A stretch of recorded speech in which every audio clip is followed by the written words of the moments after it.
sir? Hanging in there, just praying for my daughter, buddy.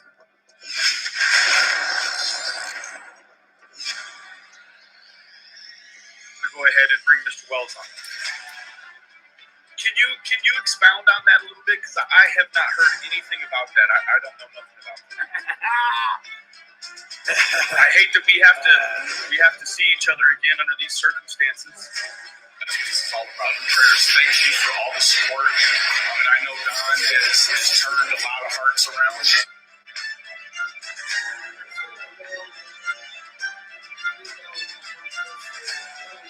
Trying to do everything the best I can, you know. That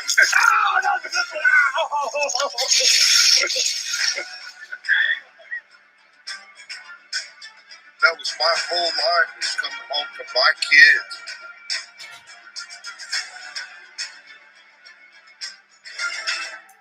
Prayers for Summer, prayers for everybody. God bless you guys.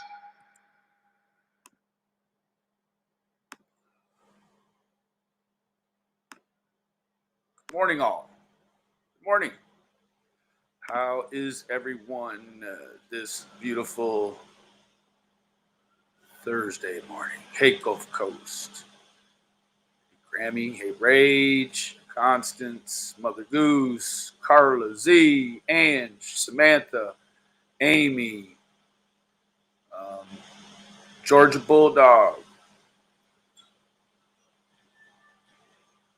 Sun isn't up. Molly's chin is blocking it out. Mark, Theo, Beth, Joan, Pinky, G-Dog, Hellcat, Mob Scene, Samantha. Thank you, ladies, for it's good morning. I've been up for quite a while. Probably, what is it now? It's 10 to 10. I've been up probably since 6:30. And I've been going through a jumble of Jody Sue information and data. But before I get into that,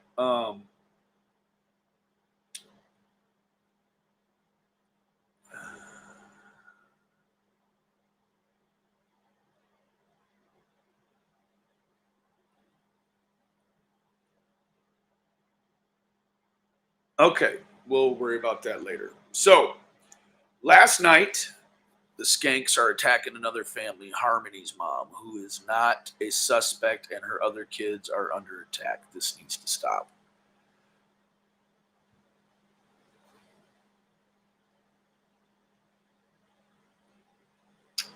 Maybe we need to try to reach out to Harmony's mom. I don't know. We can discuss that later on. I have kind of kept an eye on that, just a side eye on that situation, and it's not good. Princess got more meds. Reporting from Wichita. Hey, Ange. So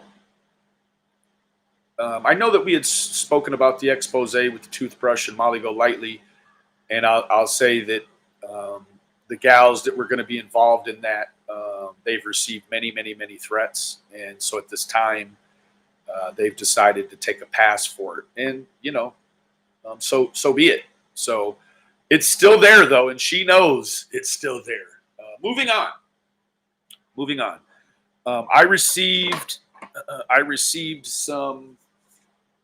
some audio, about an hour and a half of audio pertinent to Jody Sue. Thank you, Donna. She isn't. She's starting to sort of suffer some memory issues, and I'll just kind of leave it at that. I admit, and that's to say maybe she had been experiencing that, but just wasn't in a setting where you could sort of catch that. So Anyhow, evidently last night on CM's Patreon, he streamed Hunter's. Thank you, Donna. He streamed Hunter's interview unedited, and we all know that in Hunter's statement, he made a statement saying that Don had called Candace and said that someone was trying to touch the kids or something with the kids. And that we also had another portion, and that name was edited out. And evidently, when Hunter made a statement about a drug dealer, that name was edited out, and evidently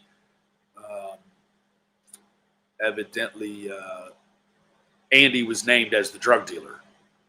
So, good morning, Tiffany, Blue-Eyed Bandit, Nani, Grammy, Shady Doc. Instead of saying, Benny, read my last comment, wouldn't it be easier to copy that comment and ask to read your next comment?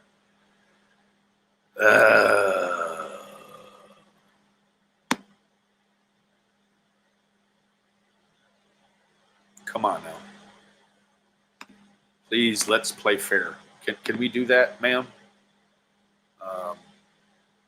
These ladies, they do things the way they want, and it works for me. So they do it the way they want, and how we do it here, it works. We have a system where if it's something that's absolutely dire, you'll hear this phone ding over here. And so, yeah, not to worry, madam. Not to worry. Not to worry. I tried to find it. So,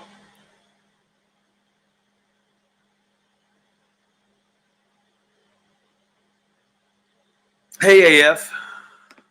Good afternoon, love. So, again, last night, CM streamed in his Patreon the uncut version of Hunter's statement, his deposition, if you will, that you know, the man that was on the property that was called about was Andy, and that the drug dealer named in Hunter's statement was Andy as well. I find that to be very interesting, but not surprising. In a very unsurprising way. I know that doesn't make a whole lot of sense, but you know, it was one of those things that was edited out by Chris, and now later on behind a paywall, you see him release this information. Now, you know, I want to believe that thank you, Izzy Pop. I want to believe that information that was redacted in the original video is now, you know, it's been. I want to believe that it's been reported. I don't want to believe that he didn't report that. So, but you got to remember back when CM was really involved in this thing, he was making connotations to the public which had them believe, or under the belief, that he was working with the TBI, where then the TBI had to come out and make a statement saying that, you know, no, they called him out by name and said that they are actually in no way, top of the money, they are actually in no way involved with anything that CM had going on. So we touched a couple of nights on, you know, the way when we went over CM's questions that weren't answered on CM's stream, but were subsequently answered over here on our channel. So I asked Don about the way he felt when CM was coming in. And you could really see sort of this spring in Candace's step. And you could really see, in my opinion, that these two, in Don and Candace, really believed that CM was going to come and be the savior. And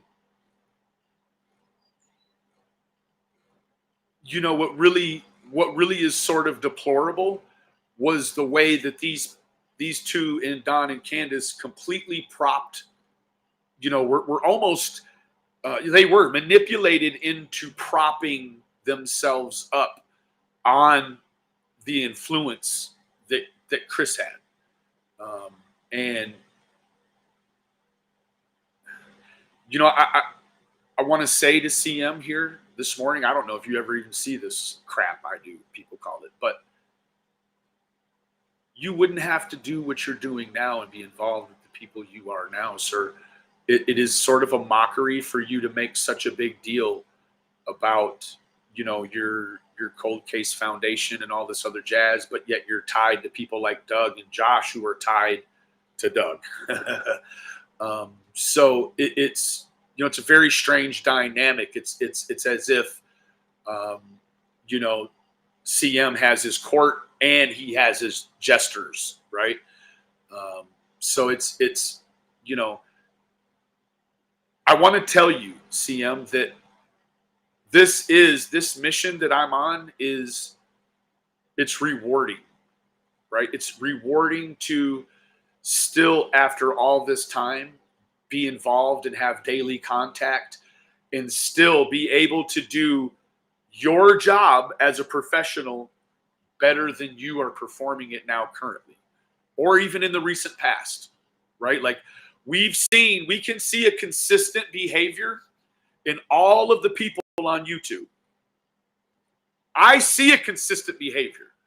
Now, let me give you my self-appraisal. My self-appraisal is that I continue to try to stretch and grow and do better the day before than.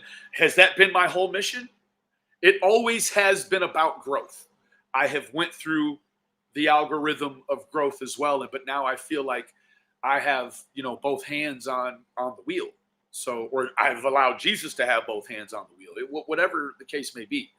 But with the emergence of what was unredacted or not redacted on CM's Patreon last night was this new it's not new information, it's new to the internet.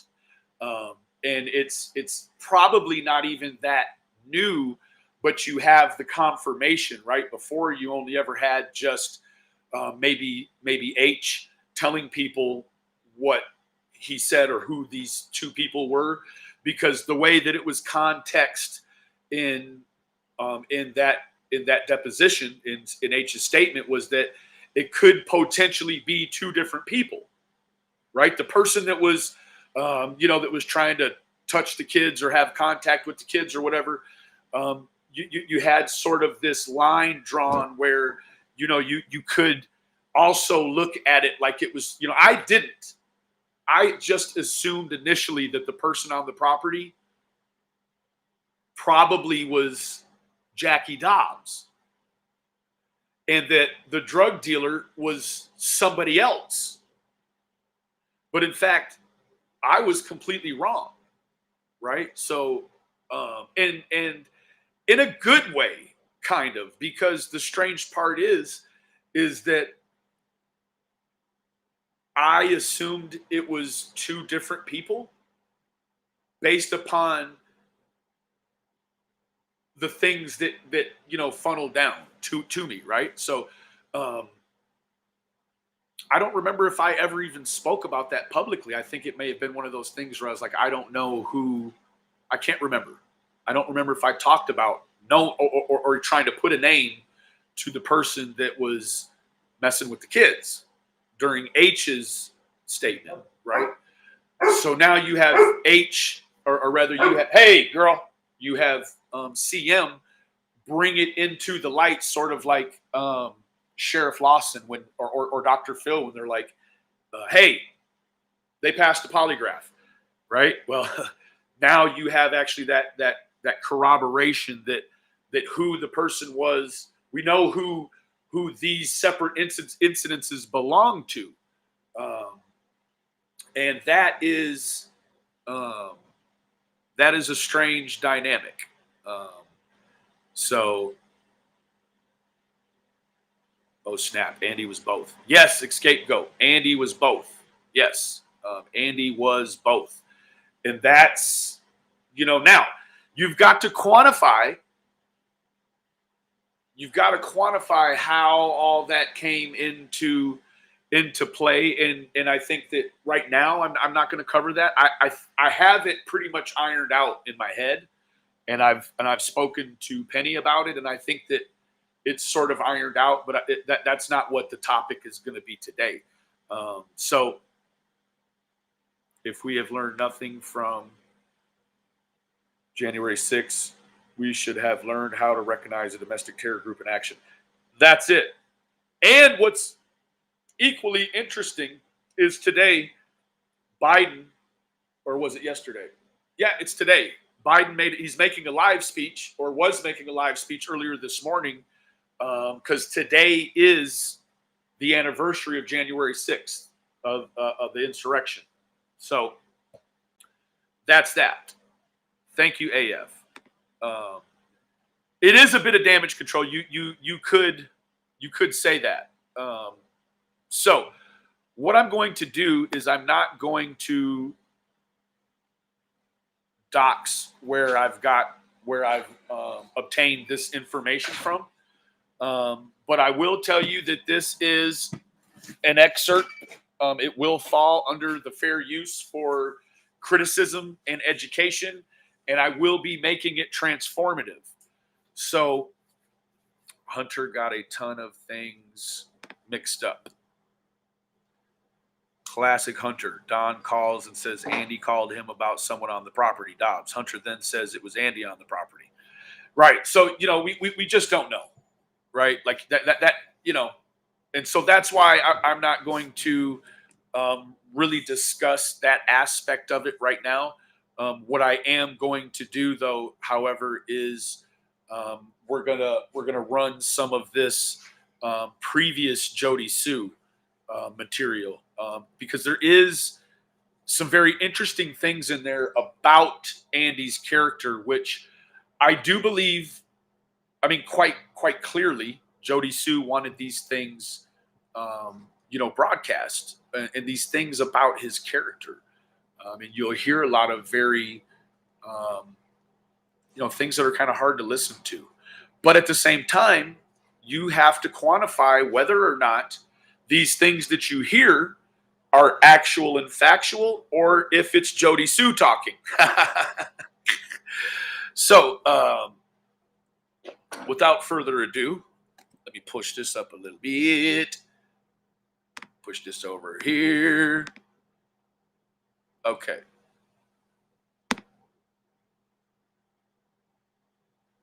Whatever. I mean, we're definitely not on the same team there, but. So you say Voldemort feels differently than you? Yeah. Huh. Okay. I've got to scroll back up and find it. It was from Miss H. Law. But then again, you're taking it from a guy that, is, I don't know. That one of the last things he did was to our daughter was to scream at her about Summer's dead body in the most gruesome details you could ever imagine, and to continue to yell about it until she was we were like, stop, because he knew it already traumatized her, so it was a way to bother her, just like earlier. But it was from Miss H. Law. But then again, you're taking it from a guy. That's pretty interesting. That's an interesting dynamic that Voldemort victimized these people allegedly with gruesome and graphic depictions of Summer's body. I honestly think Jody Sue's dog got to Summer and she's covering up everything. I absolutely love you, Benny. Thank you, Miss Stephanie. I will say that there was an angle with the dog based upon a text conversation that I had with Voldemort, and that conversation, we were talking about dogs, and Andy texted me and he said, "What are you talking about, dogs?" And I said, "I'm not talking about dogs." And he said, "Okay," or he said, "No, don't." So he didn't want me to talk about dogs, and I relayed that to the TBI, and the TBI then responded that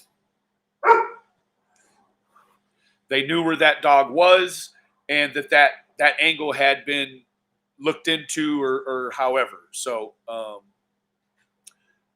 Mark, I don't either. And Mark also holds. Rather, Mark had responded that it would leave a biological mess in theory, and I do believe, yes, in theory it would sort of leave a biological mess. But if you put in tow or in concert with, the alleged nature of what we've heard about Jody not allowing law enforcement to come there on the property and search. So when you're thinking in terms of biologics, well, there could be biologics, but I don't know definitively that Jody Suze has been searched, yay or nay. So if you you know who you are, if you know the question to that, you can ding the little black box over here on the couch arm here.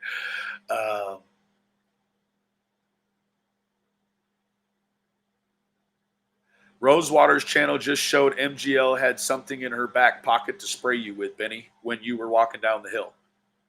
Kitty, kitty, kitty, kitty, kitty, kitty, kitty, kitty, kitty, kitty, kitty, kitty, kitty. Okay, moving on. Yeah, that, I don't know. That one of the last things he did was to our daughter was to scream at her about Summer's dead body in the most gruesome details you could ever imagine, and to continue to yell about it until she was we were like, stop, because he knew it already traumatized her, so it was a way to bother her. Just like earlier in the day, he had. Now you got to ask yourself: is Andy this? I mean, I do think Andy is probably not a very nice guy domestically. I think that's the best way I could say it. You can see the growth. But is he this monster that she actually says that he is? Or, it's like, who's crazier? The person that's crazy or the person that stays with someone crazy, right? It takes a different kind of crazy to be able to stay with someone that's crazy. So, that in itself, it always sort of, it was kind of off-putting in a way. It was like, hold on, who's really who here? And I think that it's very important. I think they were both monsters. Absolutely. Bring Andy in for a poly. That's what we need. You could ever imagine, and I don't know. That one of the last things he did was to our daughter was to scream at her about Summer's dead body in the most gruesome details you could ever imagine, and to continue to yell about it until she was we were like, stop, because he knew it already traumatized her, so it was a way to bother her. Just like earlier in the day, he had terrorized her with her grandparents bitching about food, and he knew that was a trigger for her because of how they abused her brother. I'm going to put this on a little bit faster speed because I think that actually sometimes when you speed it up, you actually get a little better understanding. So. Yeah, several years prior, and had no contact for years. Sorry, I'm not very fluent on which way to go on this thing, so let me try.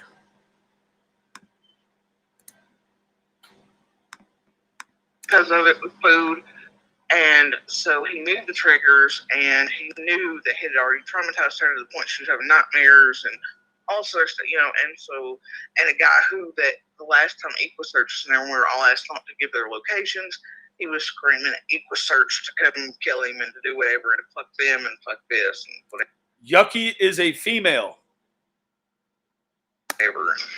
So we kind of Of it with food, and so he knew the triggers, and he knew that he had already traumatized her to the point she was having nightmares and all sorts of, and a guy who that the last time Equisearch, and we were all asked not to give their locations, he was screaming at Equisearch to come and kill him and to do whatever.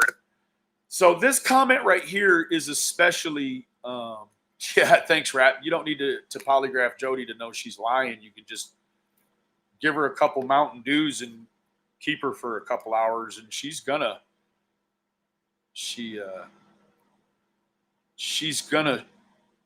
show you what you need to hear, right?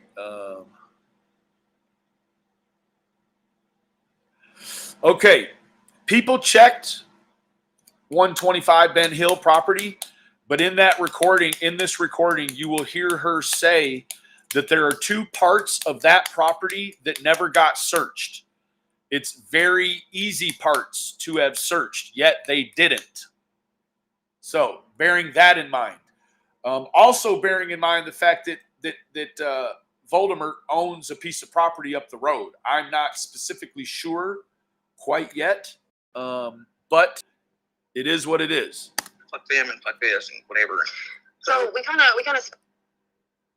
Oh dear. I think I lost Penny for a second, Jody. And I forgot. I don't think I'm. That's their hard line. Oh, bless. Okay. Well, you've heard me on my chats before. If I have a troll or whatever, I just tell them to fuck off. time that happens, I have to refresh. I have no idea why it does that. It's an older phone. I'm looking at chat with my other phone, and I'm on Restream with my older phone. It's a thing. I just have to refresh. So whenever that happens, just hang tight, bear with me. So we sped right past that. I didn't want to interrupt you or cut you off, but you said he tormented your daughter in gruesome detail about Summer's dead body. What the hell? What? Yeah. What do you mean? Like, how would? What? Can you expand on that? What? So,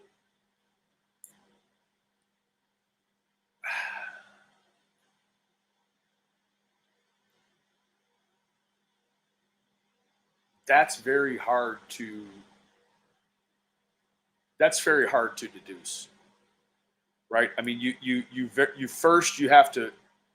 would have to establish some credibility with Jody Sue, which is shaky at best. Secondly, further on in this, her daughter makes a statement, which we will not. I will not run her daughter's statement because, to me, well, for one, and the most important, she's a minor. Secondly, because of the nature of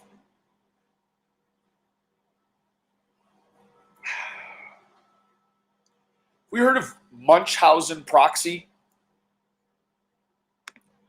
Let's look at Munchausen proxy really quick. Munchausen proxy, or by proxy.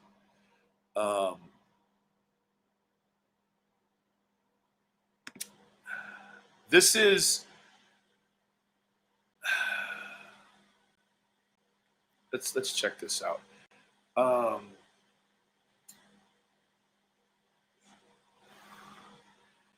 MSP, or Munchausen by proxy, is a psychological disorder marked by attention-seeking behavior by a caregiver through those who are in her care. MSP is a relatively rare behavioral disorder. It affects a primary caretaker, often the mother. The person with MSP gains attention by seeking medical help for exaggerated or made-up symptoms of a child in their care. As healthcare providers strive to identify what's causing the child's symptoms, the deliberate actions of the parent or caretaker can often make the symptoms worse. The person with MSP does not seem to be motivated by a desire for any type of material gain, while healthcare providers are often unable to identify the specific cause of child's illness. Here we go. We've got people with MSP may create or exaggerate a child's symptoms in several ways. They may simply lie about symptoms, alter tests, such as contaminating a urine sample, falsify medical records, or they may actually induce symptoms through various means, such as poisoning, suffocating with a pillow, shaking them, starving, and causing an infection.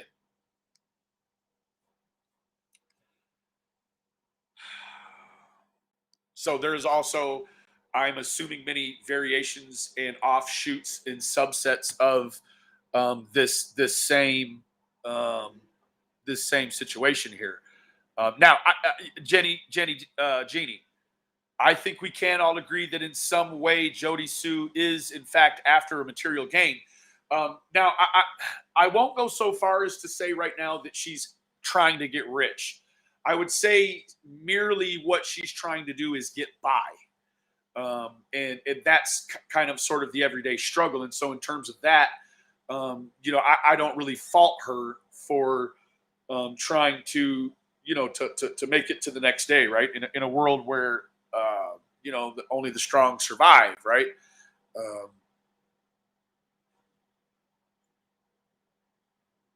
Let's go ahead and move forward. Here, do you want to explain? Do you want to go on? Okay. That me.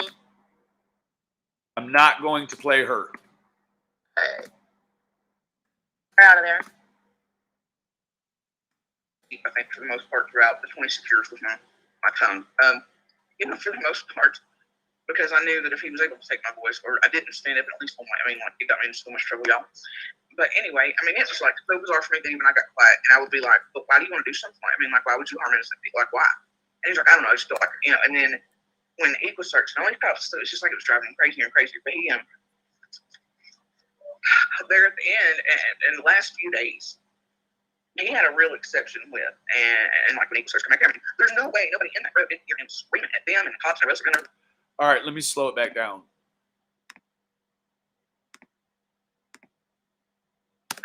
Because he was like, if you all come do this, come do that. So this is him hollering at the EquiSearch. That behavior. Now, this is if you take Jody Sue's word for it, right?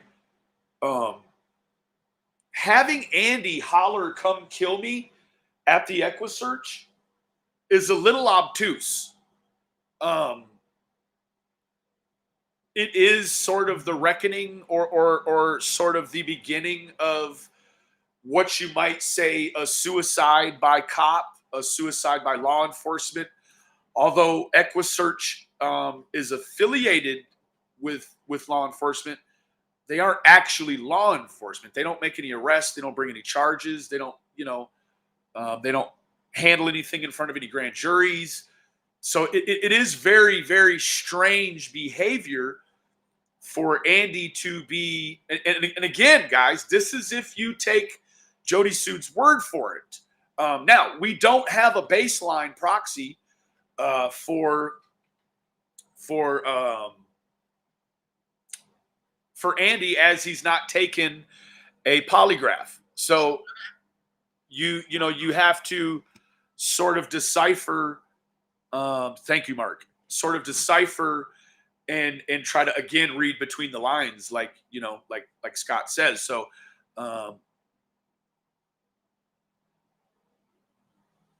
yes, 51 kilometers. Yeah. Thank you, NH Girl. Absolutely, NH Girl. This behavior is the behavior that you would want to know about in people in the direct vicinity, right? People that have changed their appearance, that begin acting strangely, who make a geographical move. Let me tell you what, Andy's made two of those. He's made a geographical move from the property where in the vicinity, and he has a very unexplained and very erratic behavior. That is what you is what you're kind of looking for, right? So what we have is confirmation of a very extreme type of behavior. And when he says, EquiSearch, come kill me, you do know, and we do know, we can see versions in actual cases online here on these police channels where people will commit horrendous crimes or be in in the midst of a crime and potentially sort of intoxication, and charge the police, thus not having the fortitude to end their own lives, but in a coward way make someone else do it. So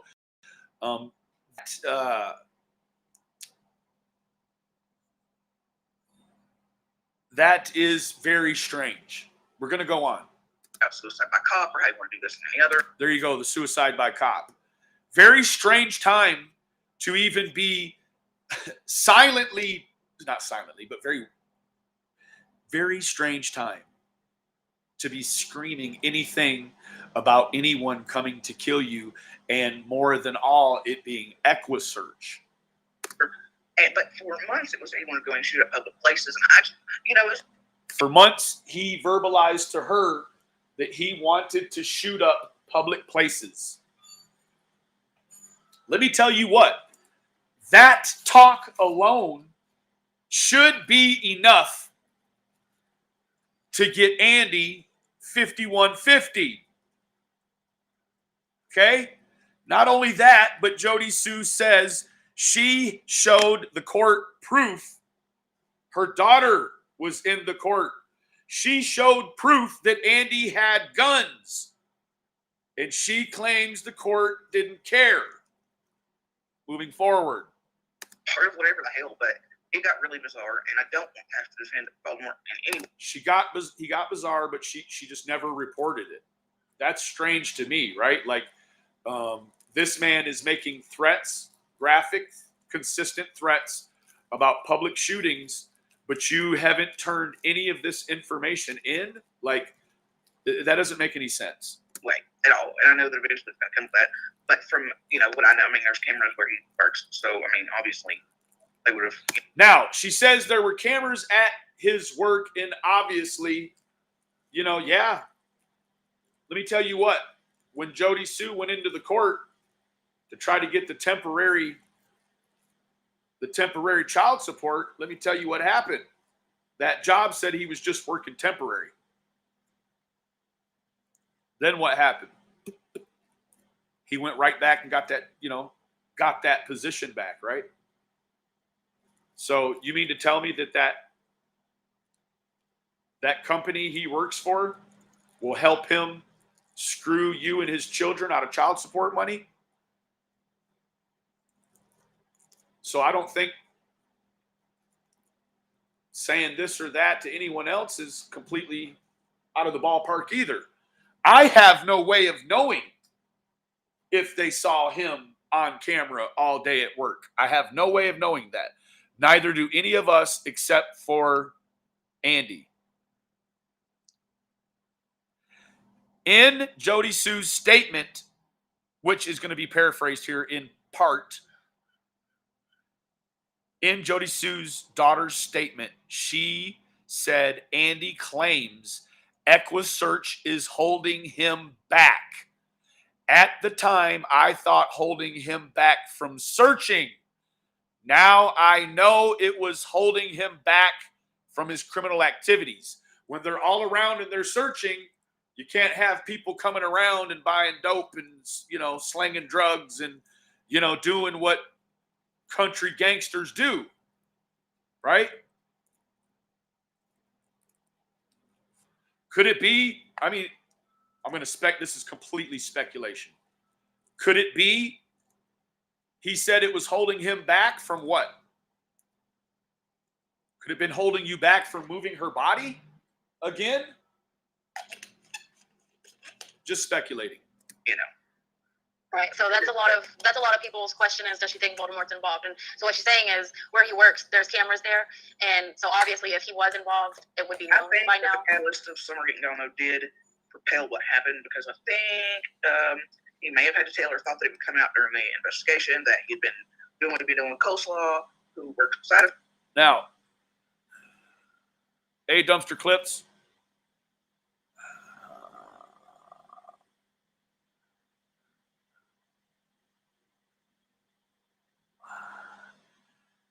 Izzy Pop, the crazy vid we met. She's calling out Benny's mom and being extra nasty and weird. Can you get a message to Benny? Much love. Thank you. Him for so long behind that he was going to be outed. He thought by that, and he didn't really want to do the cycle. And months prior to that, before Summer vanished, he was almost wanting me to stop it, like I always kind of done right before I get proof of it. Hold on. I'm gonna have to slow this down. She's sober. She's sober. Let me see if we can get a. And he wasn't wanting to, he got his stuff wrapped up with another flying monkey source. It was his thing. And then fine monkey source just means another woman. She calls Andy's adulterous affairs sources to get sex. He'd be almost or supply. She calls them supplies too. Because the cycle always was to make me chase, to make me do this, to make me do that, right? And I'd never have the absolute proof. And this time, I was so shut down from everything and just trying to protect myself, I didn't do that. And he was basically telling on himself, he was like, well, I've been trying to do this since last June. I've been trying to stay. I've been trying, it's always these dates and things. And I think that Summer vanishing kind of, because things started going downhill, weird. So what you're going to notice here is that, let me tell you what, there really is no reason why the disappearance of the neighbor girl would affect your cycle. Like that statement alone holds a lot of water to me.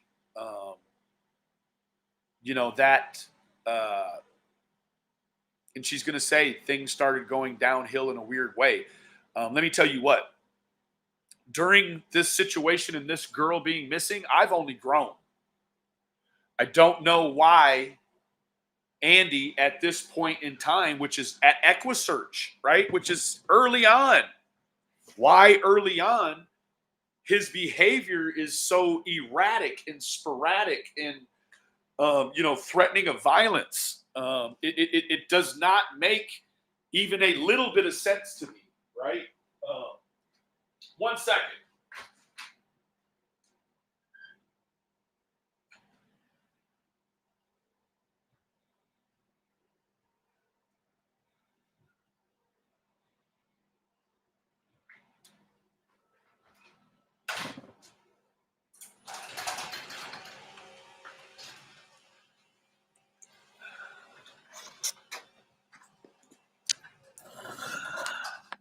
Another dry spot in the lawn. Hold on.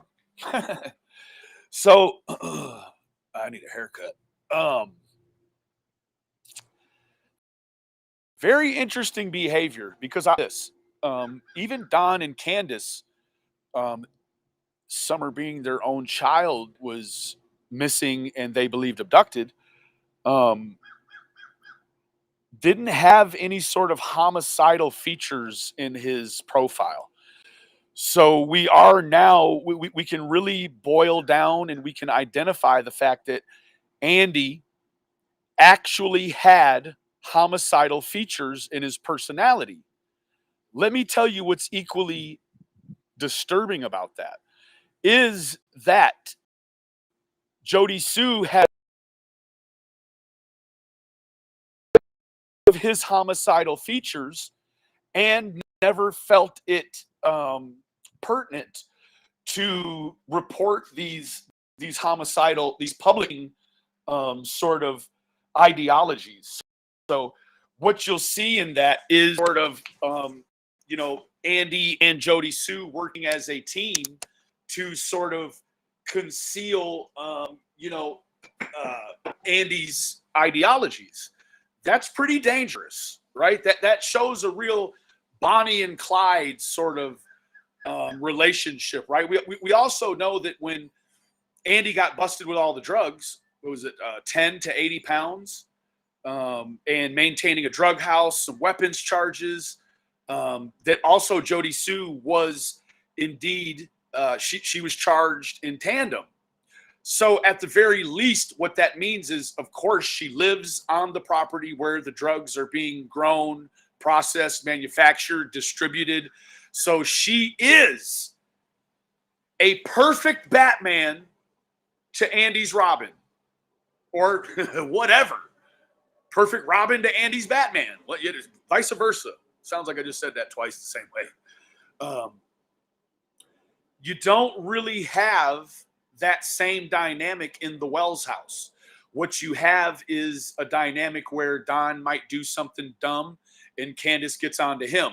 Or Candace might do something dumb and Don will get on to her. There's sort of this you know, they're not following each other in that way, right? They're kind of butting heads, going against each other, not going with each other. So that is the sort of profile conflicts that you see between Don and Candace, to me, really start to take it away from the arena of Don and Candace being involved in that way.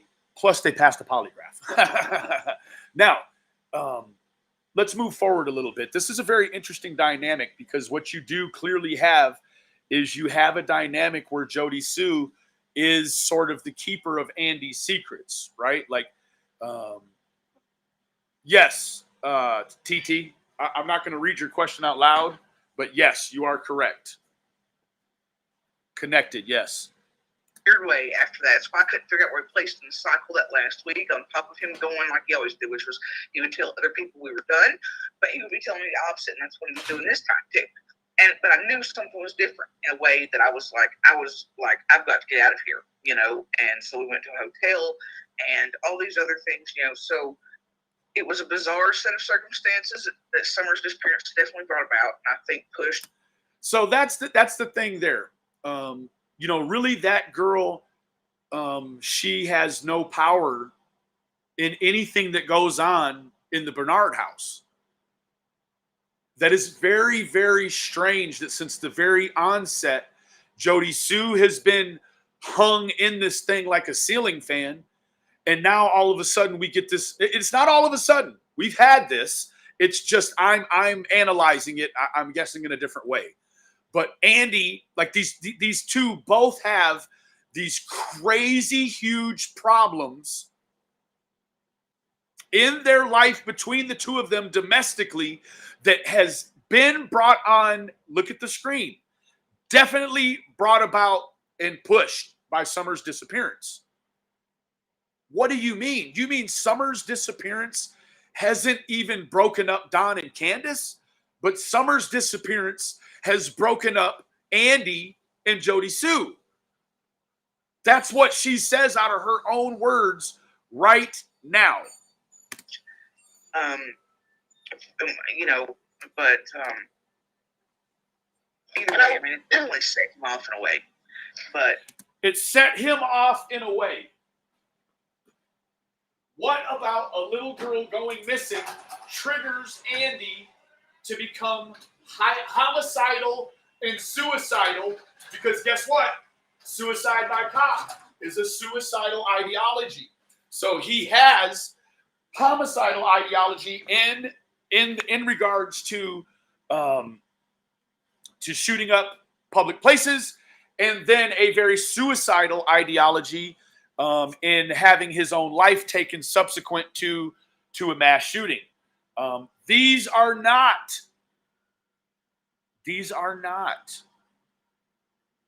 the kind of things you want to hear. These are not the sort of things that you want to hear, and especially this early on. You know, it was very bizarre. But yeah, I mean, as far as I know, they vetted that he was there, and I know there's cameras inside of where he works. As far as she knows, he was vetted and that he was there, and I know there's cameras inside of where he works. There's cameras inside of this house I'm in. That doesn't mean they caught me on them. Moving forward. And let me tell you what. She says as far as she knows based upon what Andy told her. And if he's got homicidal and suicidal ideations, make that make sense. And all this other stuff. So there you go. Yeah. So I am seeing in chat a lot of concern for your safety, asking, making sure she's safe. We, for the time that I've been talking to Jody Sue, she's been wanting to come forward about her experience and about some things dealing with Summer, but also, you know, about her experience. We said we both agreed that it wasn't safe for her to be able to come forward in a way that she is choosing to until she was removed from the situation. And last night, 423 Chase and his team went out there and, well, they... Now let's step back. We've all heard Jody Sue say, that she feels guilty by saying, well, what if we just would have been able to find Dobbs that night, which would have been the night before Summer's disappearance.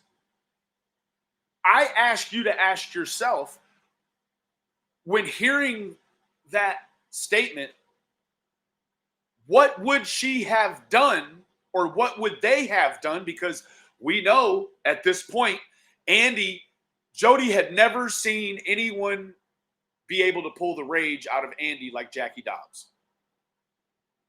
Right? So the night before Summer goes missing, Andy has some sort of ideation, whether it be, sounds like, a violent ideation at the very least, right? It doesn't have to be a murderous, but a very violent ideation. They're looking for him. Jody Sue and Andy are stalking Jackie Dobbs. And for what reason the night before? I mean, we know what reason, but just because Jody Sue moved the property line and took away land from Dobbs doesn't mean that Andy and Jody Sue need to go look for Jackie Dobbs. I mean, Jody Sue called the police on Jackie Dobbs. And then later that night, Andy and Jody Sue are driving around looking for Dobbs. The night before Summer goes missing. They're involved in actively trying to carry out some sort of violence. She says it. I feel guilty we didn't find Dobbs that night. They stood watch for her over the night, and then they got her moved today. So she is away right now. She is safe, and we're gonna keep. Dawn. I swear I didn't. Did you just tinkle on live? No, I threw a piece of paper that I was wiping my nose with because I was crying not long before I got on here. So okay, but yeah, so she's at a location and she's good. We're gonna work on something more long term, hopefully soon. So This is the thing.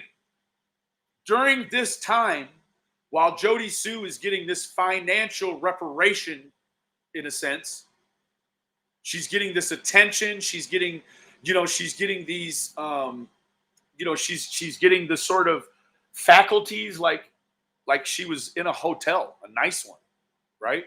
She actually was smoking cigarettes in a hotel. Someone else got her to help her. So ultimately, she ended up where she was always going to go. She always had a safe place to go. What is so different about now in the situation with Andy than before with situation with Andy? Nothing's changed, so nothing changes. Correct? Not in harm's way at this moment. However, the threat is still very alive and real, especially because it's not just Voldemort that is a threat to her. It's not just Voldemort that she fears. I mean, you can elaborate on that if you feel comfortable. Penny, I mean, we heard her. Like, I do believe that even, you got to take the threat seriously when someone has an ideation of a suicide by cop, which gives them a kind of hopelessness. Just because someone has a homicidal ideation does not mean that they want to go to prison forever or that they want to do themselves harm. So when you have those two coupled together, what you have is it's sort of a Boston Marathon pressure cooker, right? When that thing goes off, somebody's going to get hurt.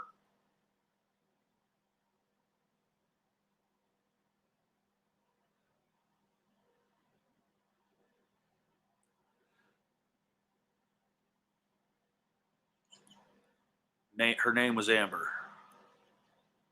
Fun fact, if someone wants to buy that plane ticket, I will go right now. I'm not driving. Thank you, Rap. Somebody want to buy that $259 ticket? I'll pack three pairs of underwear and we can roll. Okay. Sorry, my little one was asking me something. So if you were talking to me, I entirely missed it because little one was. Oh, I was just explaining to them that you are safe, at least for now, that the threat is. In fact, she wasn't safe, right? Even though, I mean, she was safe in terms of being behind a locked door at a hotel. But even she couldn't stop running her mouth. People knew where she was at. The way that word moves in that holler, she was never going to be able to be somewhere and be completely stealth. Still valid, is not completely removed, but for at least for now, it's. But then I was also telling them that it's not just Voldemort that is a threat, and I was saying that you can expand on that if you want. I know you touched on it on Facebook, but not everybody has been able to go to your Facebook, or maybe they didn't know that it was there at all. So,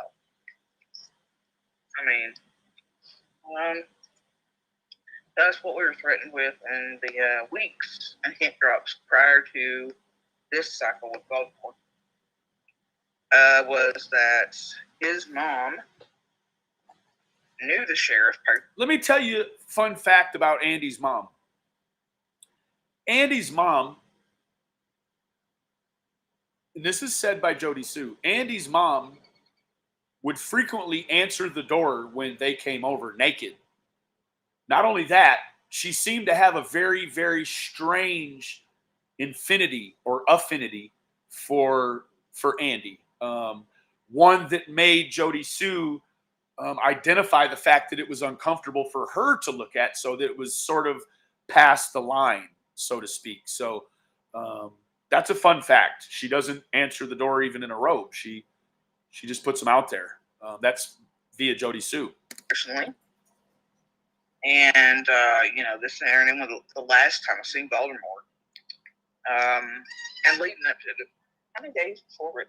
There was a couple hint drops about, the sheriff this, the sheriff that, and the days leading up. But that last, was it Sunday? It was Sunday. More hint drops happened that he was going to have me charged for shit I basically hadn't done. And I was like, well, okay then, whatever, pal.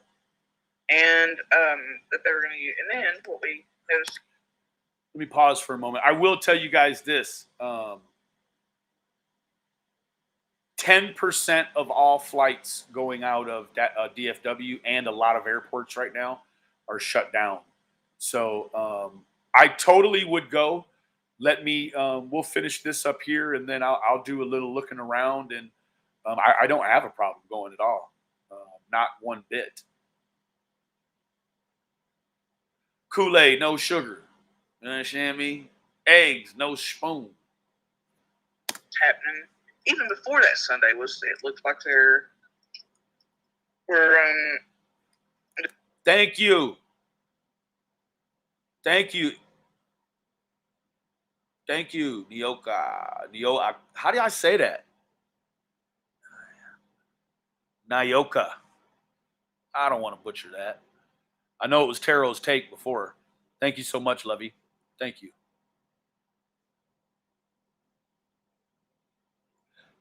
Angie, we don't want anybody to get hurt. Yeah, there's a winter storm hitting Tennessee right now. So I'll monitor it and see what's available. I mean, we can figure it out. Thank you, Mystical Butterfly.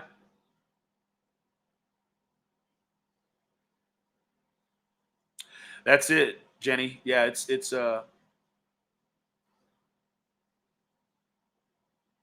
bring lots of thermals. Yeah, I'm going to figure it out. I'm from the mitten. Detectives' cars, things like that, at his parents, and it was just real weird. And I was like, well, I don't care, whatever, I don't care. So, but then that Sunday was an aha moment for us. And it was like, man, something is really wrong here. And the looks he was giving me that Sunday, weird stuff were happening in between. Now, this is the thing. These are the things that you're going to be looking for domestically, right? We've heard Hammond's wife called in on him. We've heard some wives have called in because of some strange behavior from their men during this situation. So you're seeing here right now, this is her identifying for you that his behavior has definitely changed since Summer went missing. Oh, it is such a long, drawn-out thing, but like the two faces, right? Like the source accidentally showed up, coleslaw, and before she did, it was Good morning, okay, well, Penny. the cars, or we'll just transfer it out. But then she shows up, and then he's got to make a show, right? And then it's my car. I mean, it's a two-face thing. And then it's all of a sudden threatening me, and the sheriff thing, whatever, you know, all kinds of crazy. So then we notice, you know, all these things happening, and then I'm like, there's something really wrong here. The look on his face that day is not one you see very often in his eyes, and it was very sick. She told you that in some strange way, Summer going missing was a catalyst for his cycle. You got to make that make sense. How could a missing neighbor girl catalyst a cycle that Andy would berate and terrify and terrorize his own daughter with graphic visualizations of Summer's dead body? You got to make that make sense. I don't understand it. It makes no sense. And it was like, you know, this is an extreme. And we'd already known for past I just said it is extreme, Jody. I do agree. year plus, almost two, that it had gotten to the point of do or die.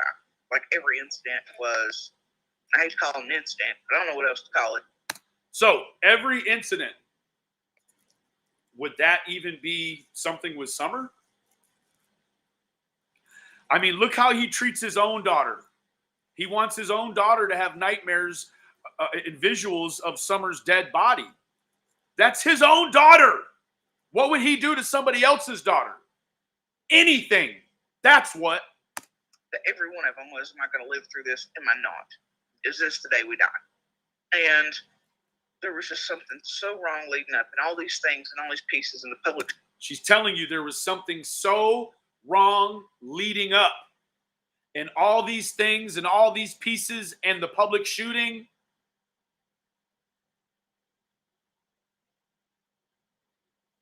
This is strong verbiage right here, guys. Trigger warning. This is a strong verbiage. Shooting stuff, and you know, like him screaming EquiSearch, and some of the last things he was doing, it was screaming EquiSearch. And some of the last things he said, it was like, man, we're in extreme danger. Even we're in extreme danger. This is during the time he's hollering at EquiSearch.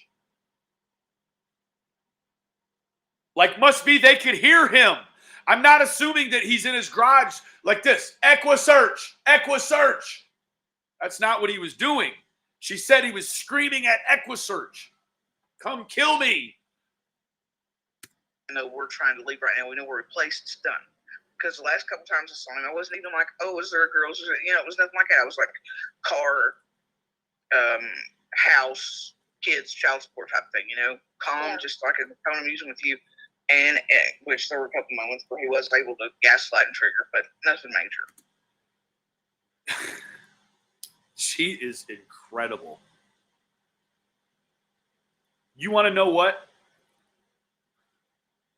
I do believe some people are just natural gaslighters. Let me tell you what, I don't even know what the hell gaslighting really even means. That's why you don't hear me say that word. I don't know what that shit means.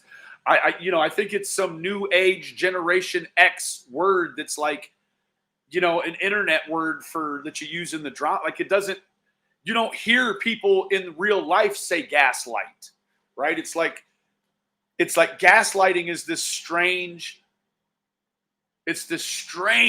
place of being where it's almost like gaslighting is like a person who can identify gaslighting to me is sort of, you could also identify them as, you know, a liar or a narcissist or some sort of extreme personality defect that is glaring. But hey, profiling, good to see you, lovely. That's fine, Mother Goose. We're here to disagree. That's just my opinion. Yeah. What we saw was after we had went and filed for the order of protection, because I think I called the cops that evening. They told us to do that. And I went and filed that. But then we noticed a couple times during there that there were detectives escorting Voldemort and his family all the way from one county through another. Escorting? You mean like cars in front of him and cars behind him with their lights flashing? I think she's going to tell us. And then Hawkins County detectives? I mean, I can't speak to which ones, but that's what we happened to pass. You know, as they were coming through Beach Creek, and from Sullivan County side.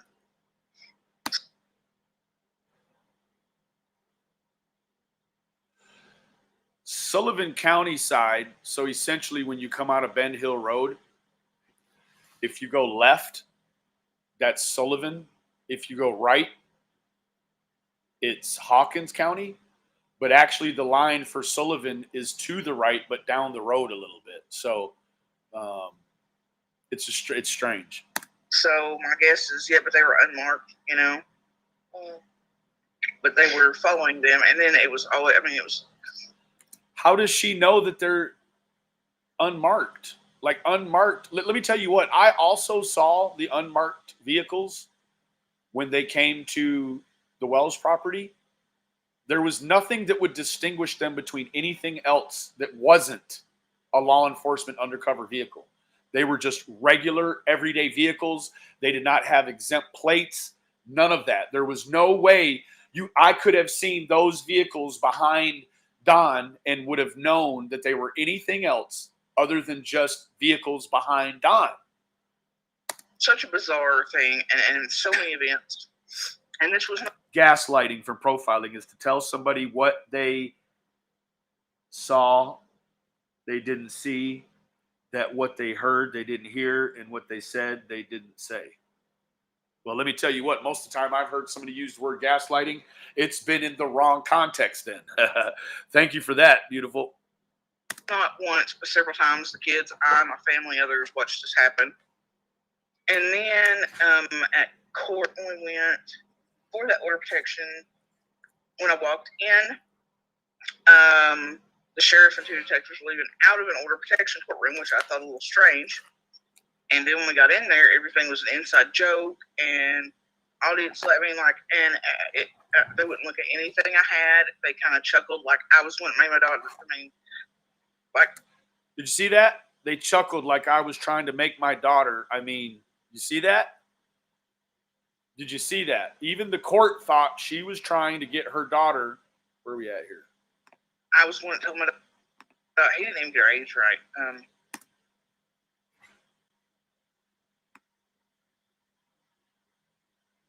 I chuckled like I was wanting.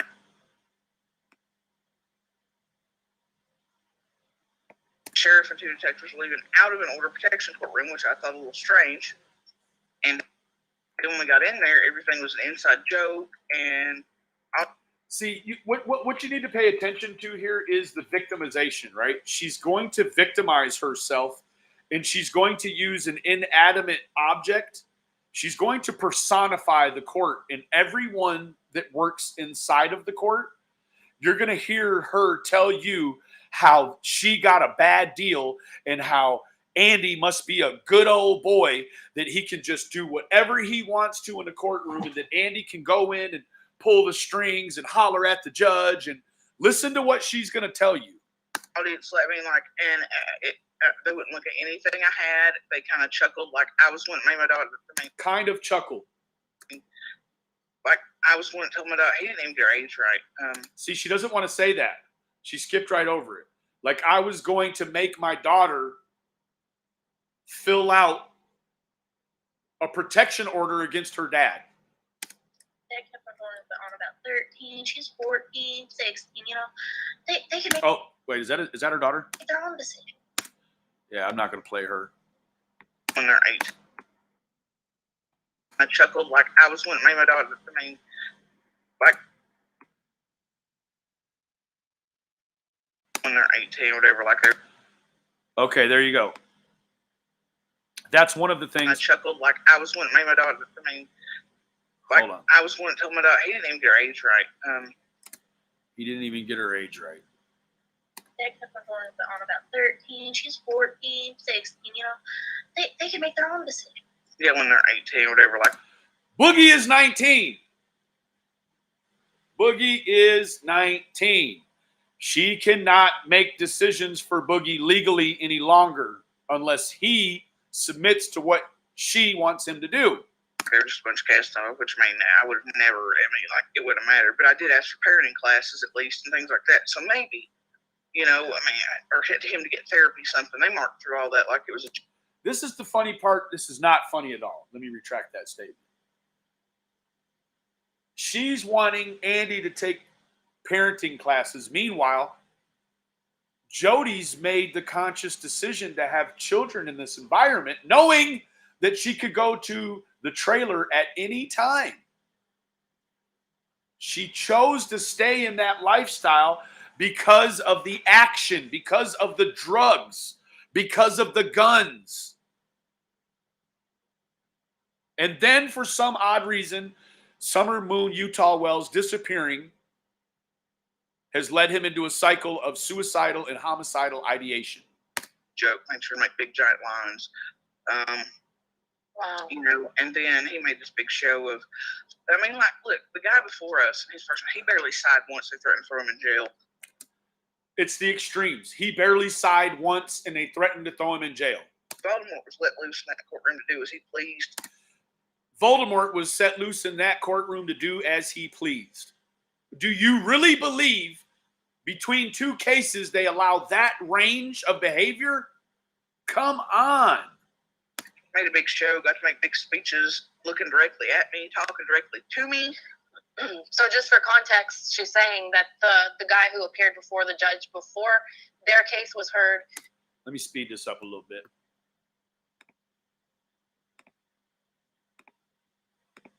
Barely let out a sigh and they threw him in jail. Then They Baltimore. were going to, they threatened him with it.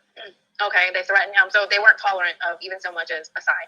But then you get Baltimore. That's extreme, Jody. That's very extreme. Right now you're having Penny kind of replay it just so it's kind of all in a chronological order, so to speak. And Jody Sue up there, and he's allowed to laugh at her in front of the court. And Gaslight. he yell at you even? Not really, but well, there was pointed stuff. Like he would turn to me and talk directly to me. They would allow that. This big speech about how he was moving, whatever, you know. And I would only talk to the judge. I didn't make eye contact with Voldemort. I didn't have anything. You know, I knew he was lying about 99% everything. He asked them for the color in there, and they were like, well, you know, you gave it to her, et cetera. And I can't offer you legal advice. But then they would offer him legal advice on other things.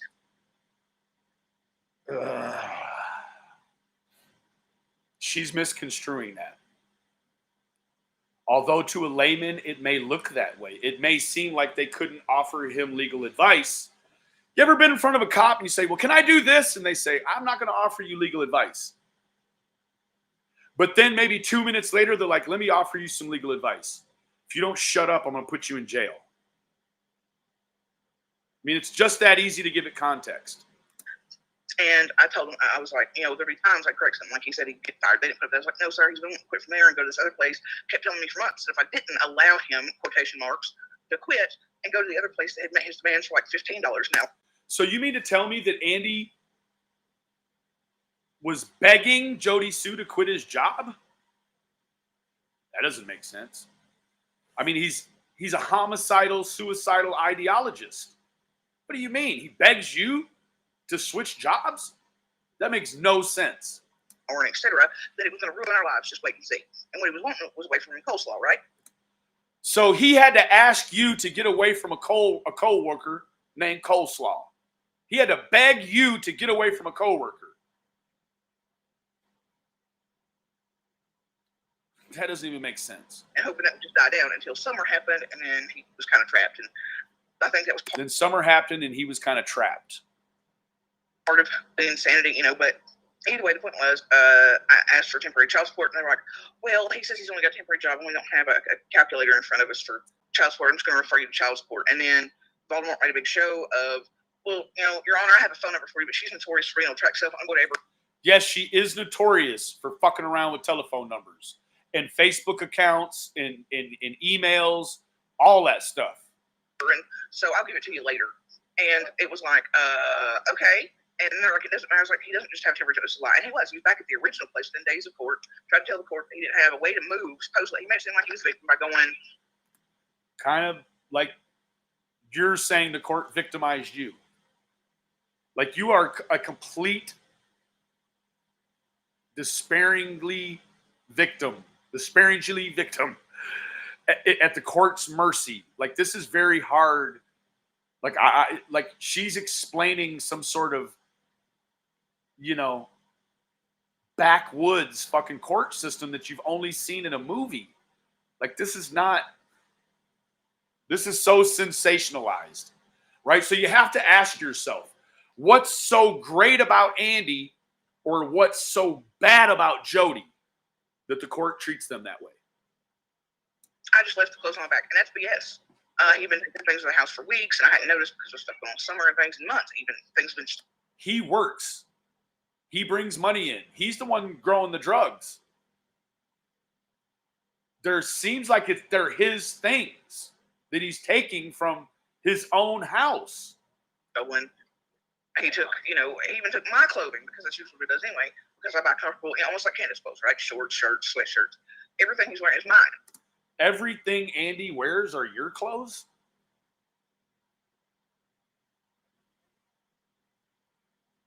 That would make it a little interesting if you two ever popped up in a scenario where a description of clothing was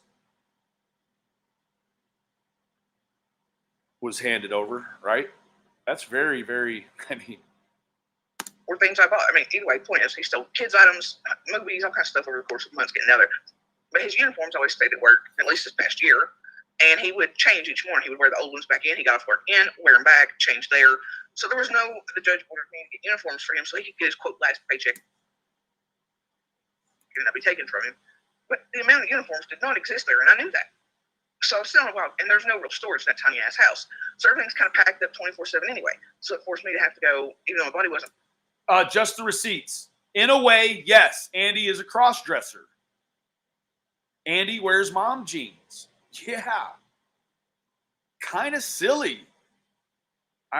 It seems like she's just completely demolished this man. They've demolished each other, right? Like, you let me tell you what, guys. I met Andy in the middle of the night in the eastern middle of the fucking holler in Tennessee, first cuss word. He had all these opportunities to do anything. I guarantee you, if I got in front of Jody Sue, she'd try to fight me. What does that tell you about the real personality here? Working right and all stress, and they gave me 2 weeks instead of 6 weeks to move. This lady is a succubus. You know what a succubus is? Let me show you what a succubus is.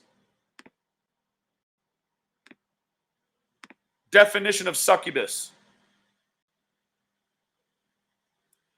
It is a female demon believed to have sexual intercourse with sleeping men. They also they suck their dreams from them. That's what a succubus is. She's a succubus. Knowing I was supposed to be having radiation the next day and had no real help. But to make sure Baltimore got more money, which was everything she says, she victimized herself. I had a radiation the next day, needed more help, but to make sure Baltimore got more money, everything she just constantly victimizes herself. A lie. But he told me he had all this stuff to move and couldn't do it without that car. And I knew for a fact that he had 4 other cars. His parents have brand new cars. He has a truck, and it was just all BS, But they're like, poor him. And I'm like, what? Again, you have to ask yourself why Jody Sue is not in the court's favor, why Jody Sue can tell you about a scream, but the sheriff tell you it's unfounded, why they could say something about a red truck that's either dusty or has no clear coat on it, dismissed. The sketch artist for the suspect she said she saw every day for 2 weeks, inches from his face, unfounded. What has Jody Sue actually been doing in that area that we don't even know about? Because She cannot go to a court and get any help, seemingly by her own account, for anything. You know, but either way, he allowed prostitution. She's making it seem like in Hawkins County you have to be a fucking crook or a drug dealer in order to get a fair shake in court. I think there has to be more to it.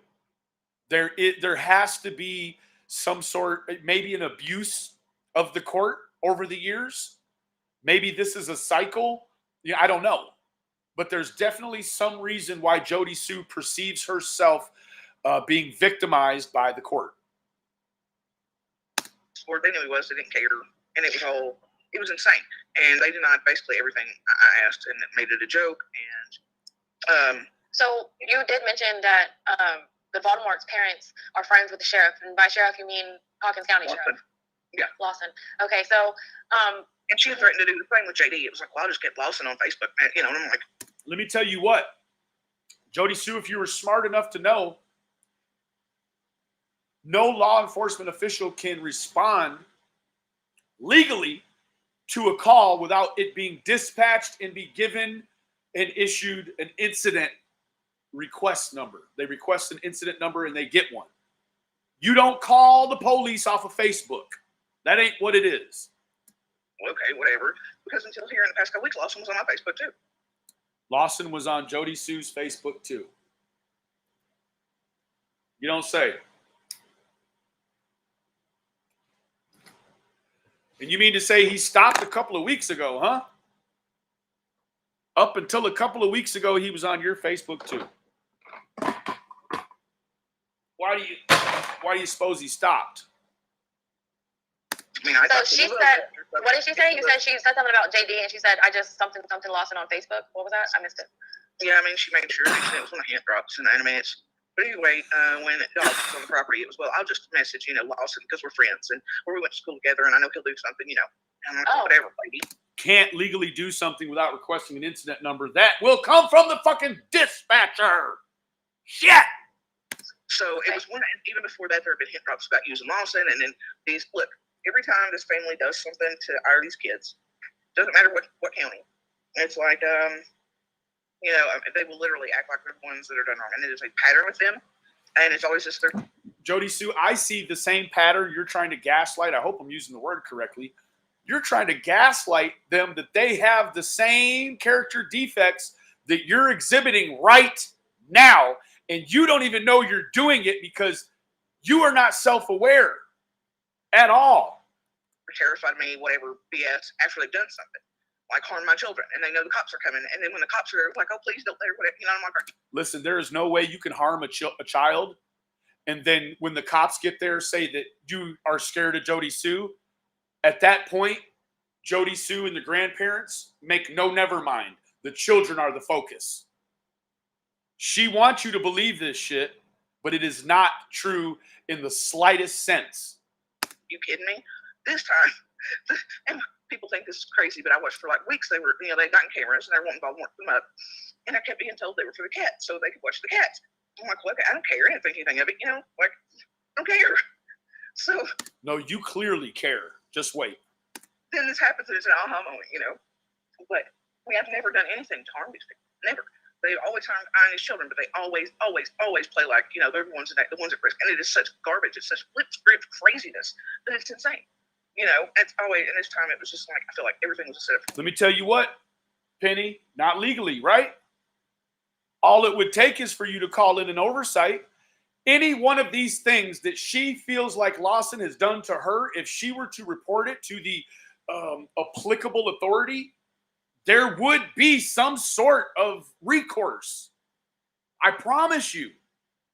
Like the squeaky wheel gets the grease in civic government, right? It doesn't matter.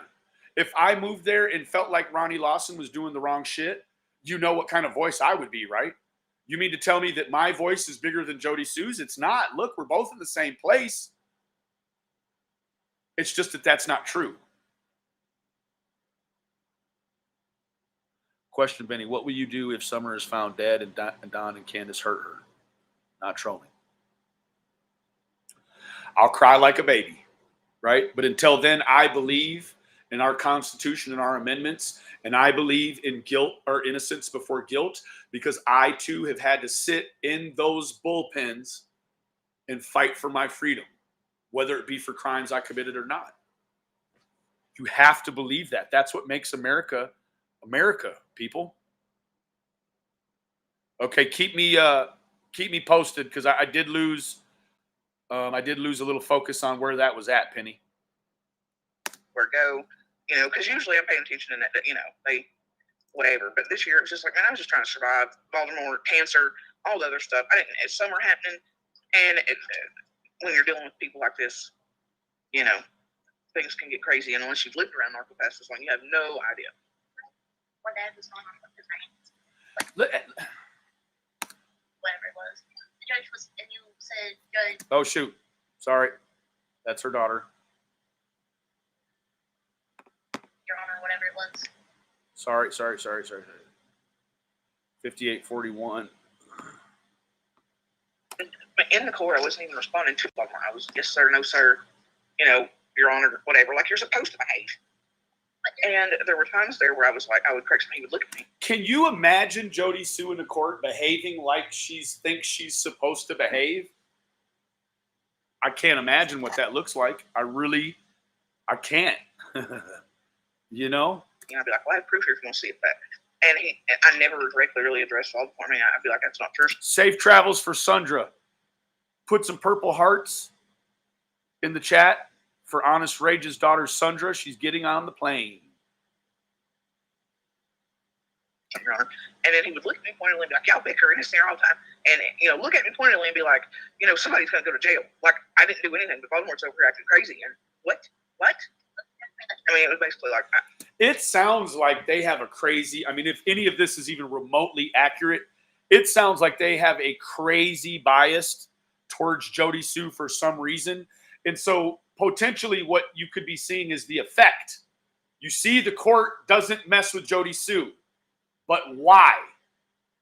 Jody Sue isn't just some anonymous citizenry that the court is picking on because they think Andy is such a great guy. You cannot believe this stuff, people. This is all distorted. This is all opinion-based. She's trying to give you her opinion, but base it in your mind is fact. And it is not factual. Whatever. It took me that first comment when Dad was on the Dad was on this box. We're not going to even get into that. I can't. Told him to fuck. Because here's the thing. We all know about the weapons, but you know that if you put that down on the papers. Now, she says he's got suicide by cop ideology. He also has homicidal ideations. And she knows about the weapons, but she waits until divorce court or whatever personal protection order court to talk about the weapons. That's a dereliction of duty. That's a malfeasance to your fellow human being, Jody. And it's just like the thing a scorned person would do. You would wait until a court to expose these things you should have exposed far before now. It starts to look like revenge. In order protection, well, your abuser is going to know what you've done a long time before you're back to court and you're dead. So it's like, well, we'll do this in court. But then Baltimore, the day of our order of protection, turned to me and pointedly was like, when they asked him about weapons, he was like, no, Your Honor, I'm a felon. And looked at me when he said that louder, like in bold capitals directed towards me. Look at all of the adjectives and personifications she puts on, no, Your Honor, I'm a convicted felon. Like she is souping it up. Let me tell you what, if Jody Sue is not victimizing herself with her own vernacular, she most certainly is victimizing someone else. That is a fact. That is not my opinion. And I'm like, oh, there's the hint drop that. That's almost like a poor me right there. Somehow he's being protected with that too. And somehow he's being protected with the guns. And when I gave proof he had them, they kind of patted me, turned me away. I'm like, oh. When I gave proof that they had them, they just patted me and turned me away like, oh, whatever. That's her victimizing herself. She's diminishing her own value in your eyes for sympathy only. She doesn't want empathy. She wants, because guess what? Money doesn't come with empathy. Money comes with sympathy. Get your ithies straight. Whatever, shoot. And I was like, okay, whatever. My son goes to another agency. They tell him to go back down there and file it. And he was on order protection because it was one of the last things Baltimore put him with.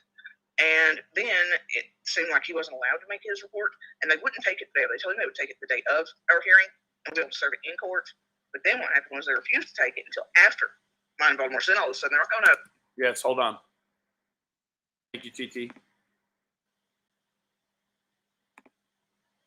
So we'll take it now. And it was like, what kind of setup is that? Like, to make it look like retaliation or something, right? I was like, oh no. And then over the next few weeks, things made us even more uncomfortable. And I mean, my son and the whole family was like, man, he can't go back across those lines. We're afraid they're going to use him to hurt him or to do something, or, you know, like, it's bad when your child feels unsafe enough by a police department to even make it down there, you know, in danger because of the police. She makes this place seem like it's Beirut, and it's not. You don't hardly ever pass a car on the road. Holy cow. Like, she acts like everyone's got like a gunny sack of grain with a sniper rifle, just watching every car going down the road looking for Boogie.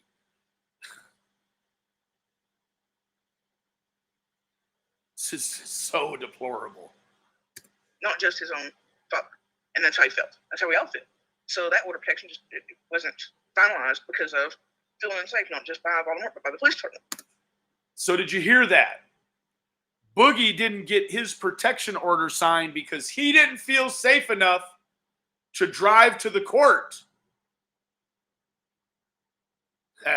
No, Jody, that's not necessarily so. I talked to Andy about that scenario, and he talked to his son that day. Or the night before. One of the two. Got to make that make sense. Because what we'd seen and experienced in mine. So it's going to be a joke anyway, right?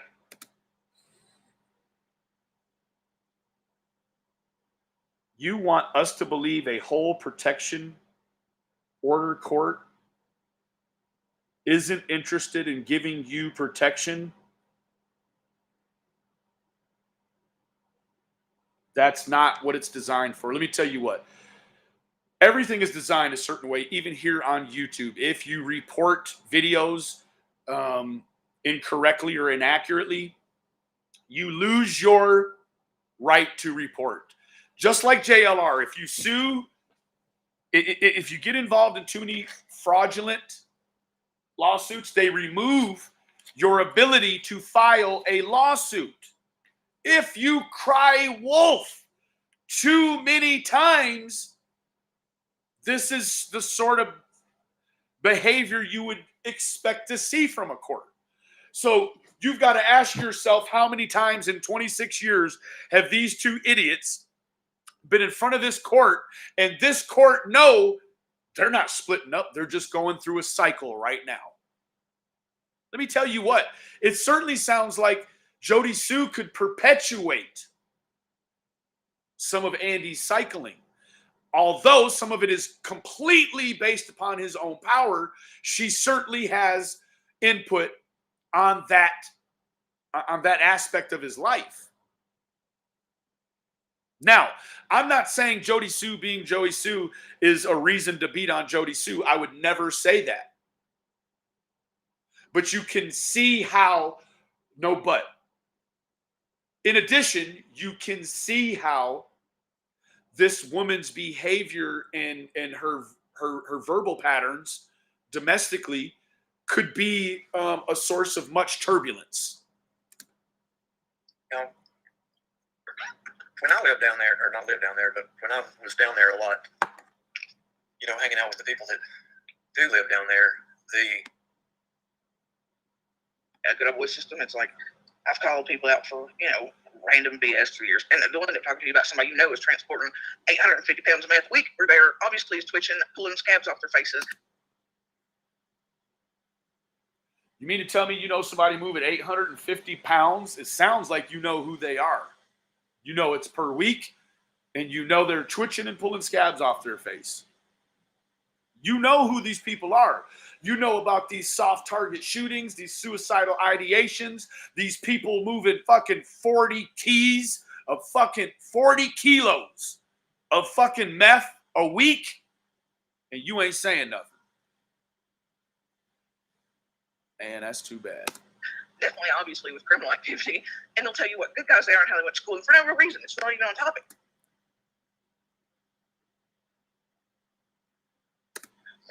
And you're like, okay, you know. So I mean, of course there is. Is nepotism still bad down there? I mean, Nepotism. Going to go ahead and run this real quick because that's what we can do as YouTube creators. We can, in the middle of our streams, we can show her pictures. How are you, sir? Hanging in there, just praying for my daughter, bud.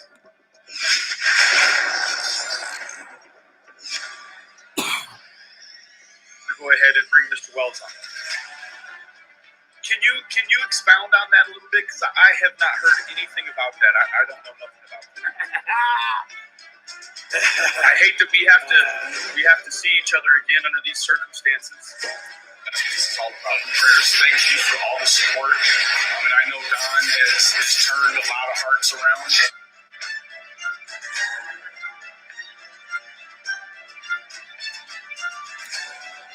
Trying to do everything the best I can, you know. That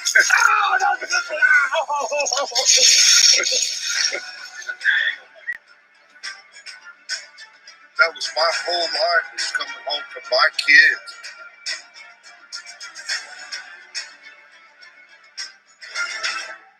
Prayers for Summer, prayers for everybody. God bless you guys. Okay. Remember, YouTube content creators, subscribers, and commenters, vloggers, Facebookers, please, if you're going to share pictures, please only share family-approved and law enforcement-approved images, please. Thank you. Moving forward. and everywhere like this. Right. Yeah.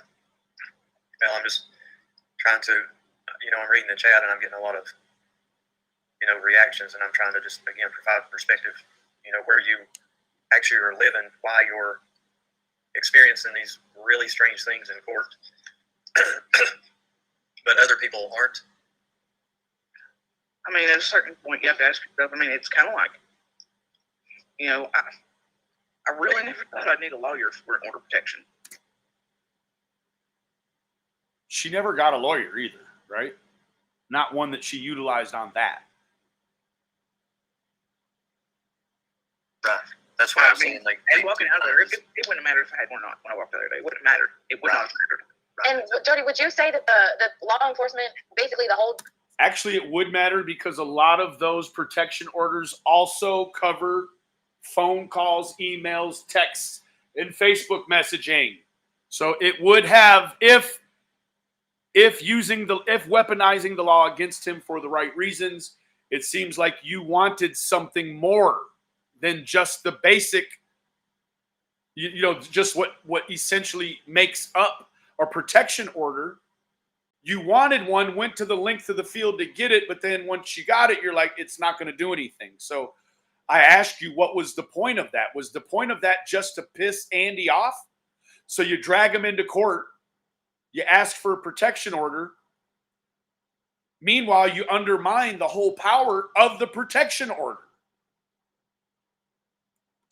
The whole system, they're well aware of the abuse inflicted on you and your children.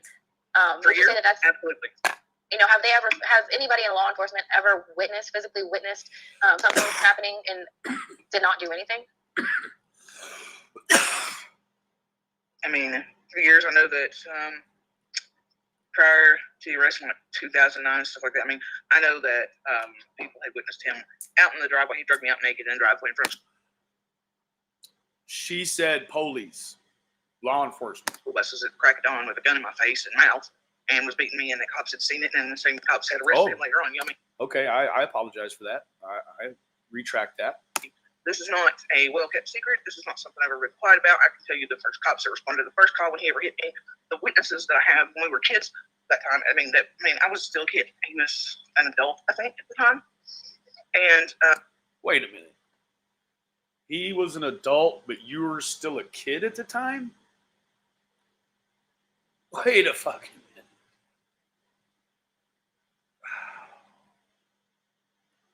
Can we make that make sense really quick?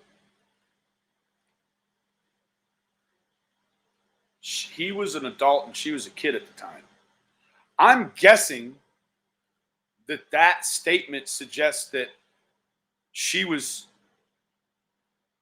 legally too young when they were together. That's it. So we're at 104. that time, I was still a kid. I was still a kid. Just an adult. He was an adult. I think at the time. At the time. Oh, you know. And so I can tell you at the same time. This is not a well-held secret around the community that he does this to me. So she was a kid. He was of legal age, having sexual relations with a minor, which you would call a child. She just said she was a kid. A grown man and Andy having sex with a kid. Boogie's 19. They've been together 26 years. 14, 19. Yeah, that's hard to make shake right there. Yes, Betty, it would seem that it's sort of pedophilic. She's 36. They've been together 26 years. That means she was 10. What do you mean? No, she's 40, 41.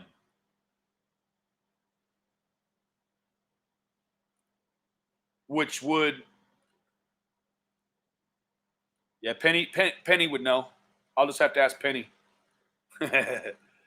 Oh my God, Boogie is a person, Lordy. I thought it was a dog. Yes, Gina, it's her son. He's getting worse.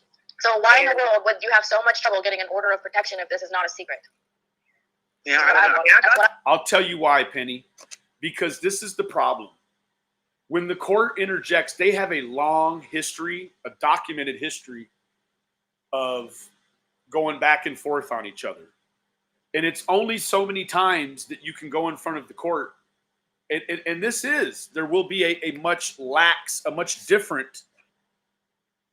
very different theme and tone when this is a repeated cycle and you don't leave, right? Like the court can only do so much in terms of that.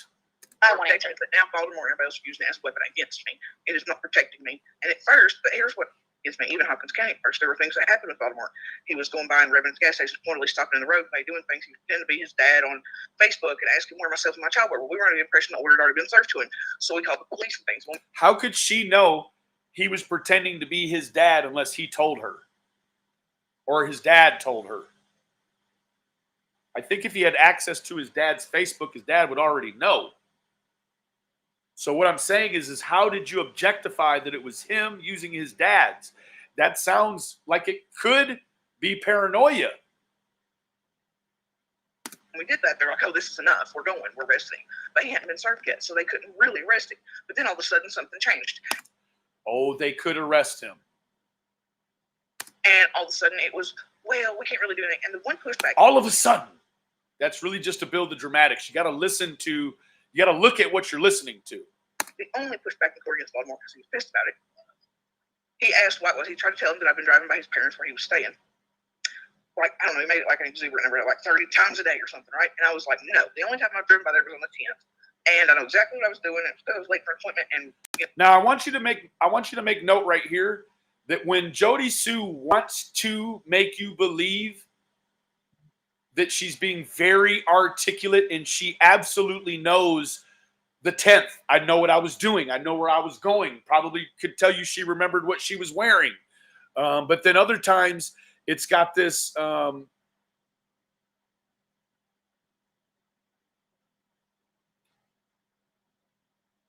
that's funny. That is funny, Sandman. Holy. Funny, funny, funny. Okay, that is funny. We won't say anything about that. We're going to keep that under our hat for now. You know, the other road, and I'm going to leave it nameless so people can't find me. I was like, had tree cutters on it. So no. I was like, and this car is distinctive, basically, and they have cameras. Like, show me where I was. And the judge didn't even. I'm fairly sure that tree trimmers aren't going to block the whole damn road. They got to leave one lane open always, and there's usually someone with a stick, sometimes two, that says stop or go. Sometimes it says slow. He looked at him like he was crazy too at that point. He kind of knew better. You can tell he knew. But he was like, "But why can't I drive by where she's at?"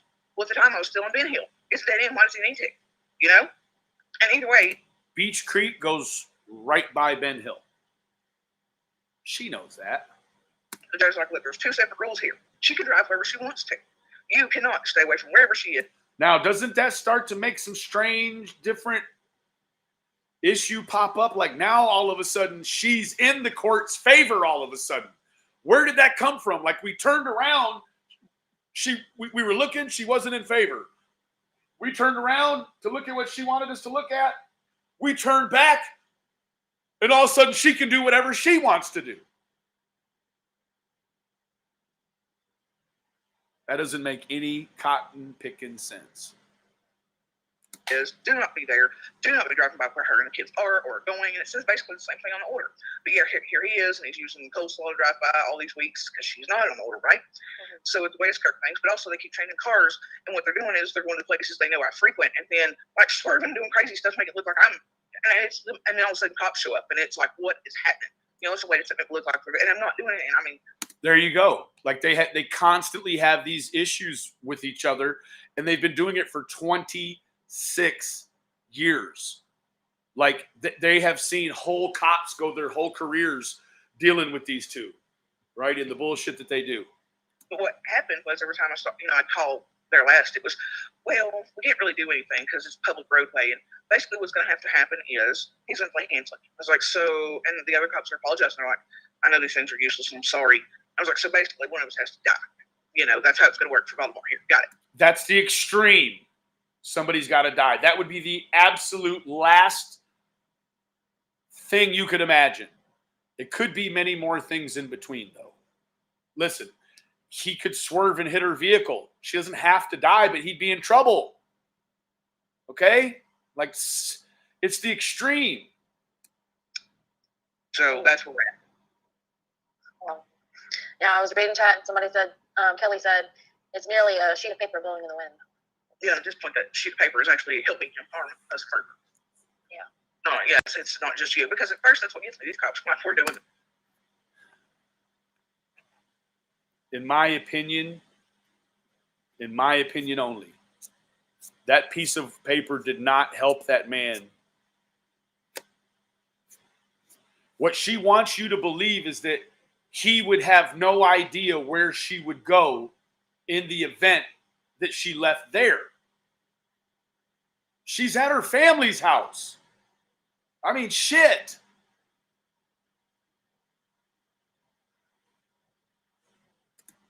This guy's a monster.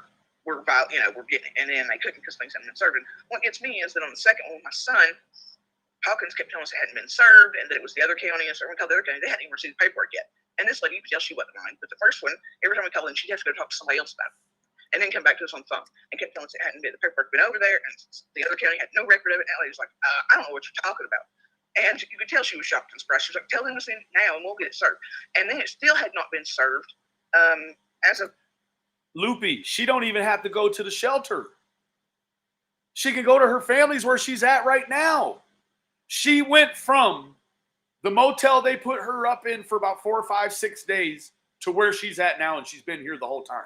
The first court date, and my son showed up anyway, but there's Baltimore already there way early. But yet that paperwork hadn't been served. And so they say they've still not served him, and then they reset the court date, and that's when my kid and everybody, it was confirmation that he was in danger if he went to that one and showed up. And it was like, no, there's something really wrong. I'll tell you what's wrong, Jody. The man has suicidal and homicidal mass shooting ideology or ideations. That's a big problem, right? You're right. He does seemingly have that issue. Baltimore's going to be a court date he didn't even know existed yet and hadn't been served, y'all. Tell me that. I don't know. It's a good question. Hopefully the right people are listening. I don't have an answer for that question, Penny. I do believe that could have been some sort of closed end or open end or closed end statement. Like, because we're certainly hoping that you change with these people who are meant to protect and serve start changing, which I don't know, it really doesn't. At that point, you have to start thinking like you have tinfoil on, right? You have to start thinking like you're crazy. You're like, okay, is this connected? Is this why I've been treated this way? Is because I didn't give. Here we go. As an outsider looking in with a fair understanding of different personality profiles, this is sort of the rapid descent into the self-victimization. Now, all I have to measure her personality on is her personality online. It's really all I have. So you're looking at you're looking at a list of different situations, and you're trying to figure out what all aspects. Even, is it raining outside? Could that be a part of why these whatever. You're taking in all of everything, right? And you're trying to make an educated determination. This is not guesswork. You're trying to take pieces and you're trying to take them and crack them and dismantle them and look at them and see the way they fit together, and try to fit the whole thing together. Trigger warning. What everybody was seeking, which was immediate, like, oh, my neighbors did what, is that why? Why is that? I don't understand. Like, and then you have to think, well, am I trying to be silenced? Is another man trying to silence me over another child? Like, and then help an abuser? I just don't know. There's so many questions for me. Questions that your civic county government officials could help you obtain. State representatives, legislators, law enforcement oversight committees. There's a lot of things that you can do. Yeah. And I don't know, but I do know that what's happening across the board isn't okay or right. Yeah. So with Voldemort's parents, you said that they're friends with the sheriff, and clearly they're pretty supportive of his behavior. And I got to tell you what, I have some people who are celebrities on Instagram that follow me on a couple of different channel or pages I have there. And just because the celebrities follow me doesn't mean we're friends. I have a few Dallas Cowboys that follow me on another page because I'm friends with one cowboy and met some other cowboys and we're together, and so like just because they may like one of my photos and they're a public they're a public personality doesn't mean that we're friends. Like that's very loaded. It's like putting Lawson on a pedestal, and just because he may come around and so let me tell you, Jody Sue,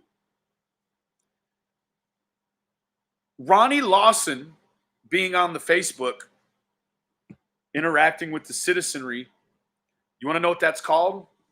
That's called community policing. Now, it is advised that all jurisdictions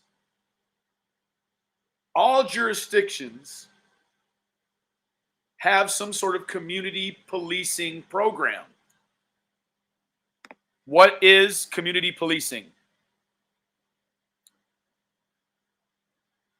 Community policing or community-oriented policing is a strategy of policing that focuses on developing relationships with community members.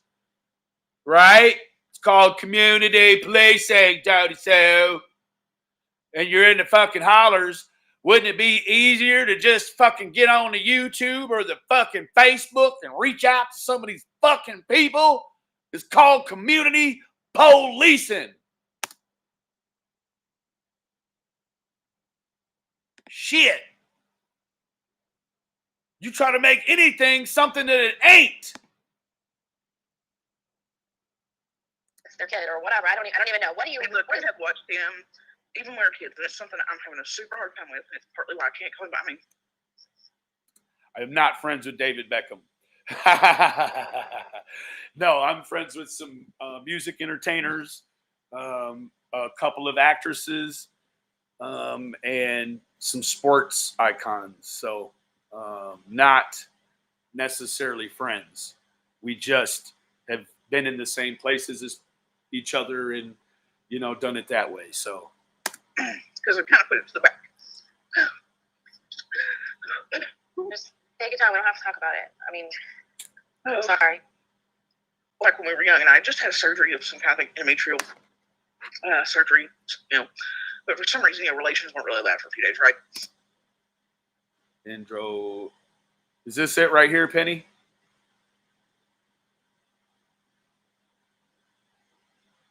Thank you, profiling. And Voldemort started one of his says whatever the time we were staying with his parents. And I never stayed there for long because I couldn't, you know, it was always something with them, so it was, you know, whatever. But anyway, he started one of those things, and the next thing I know, I'm being drugged up and down the hallway because it's 2 level and there's a split foyer.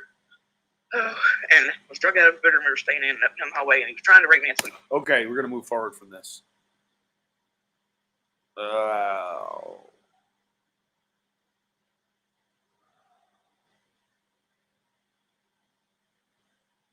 So, okay.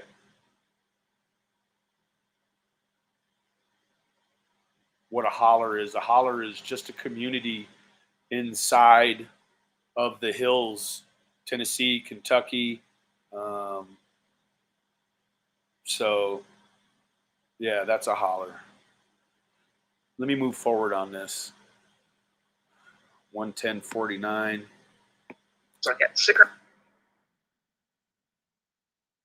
But it was like I would wake up and there it was. And it's like, you know, I mean, all these other things in the last few days forced use and things had to be pointed out to me that were done to me in those last few days seemed like on purpose to, quote, ruin me, which is something abusers are notorious for. And even at the time, I felt like that's what was happening. But those last few days, and it was, I mean, I was like, no, this, and he'd be like, I mean, it was just, you know, Yeah. I mean,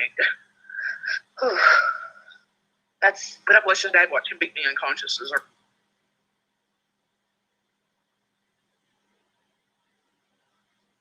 daughter, she was a newborn, and then tell him just to leave me laying and make jokes. But our kid, not long ago, just like 2 weeks maybe before July 24th, he had my son in the car with him and told my son that his dad was going through a lot. He loved him and blah, blah, blah. My son was like, are you kidding me? He's basically, I mean, he's abusing us. He's hurting us. He's now got where he's hitting. And he was like, and he is a piece of shit.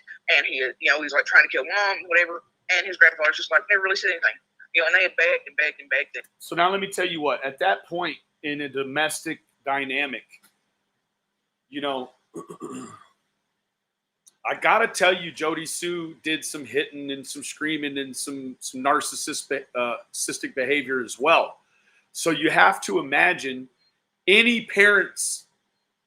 the parents on either side at this point in the summer of the 26th year, man, like how much more do you have to go through and then come and try to use it like, well, Voldemort did this or you know, Jody Sue did this. Like, split up.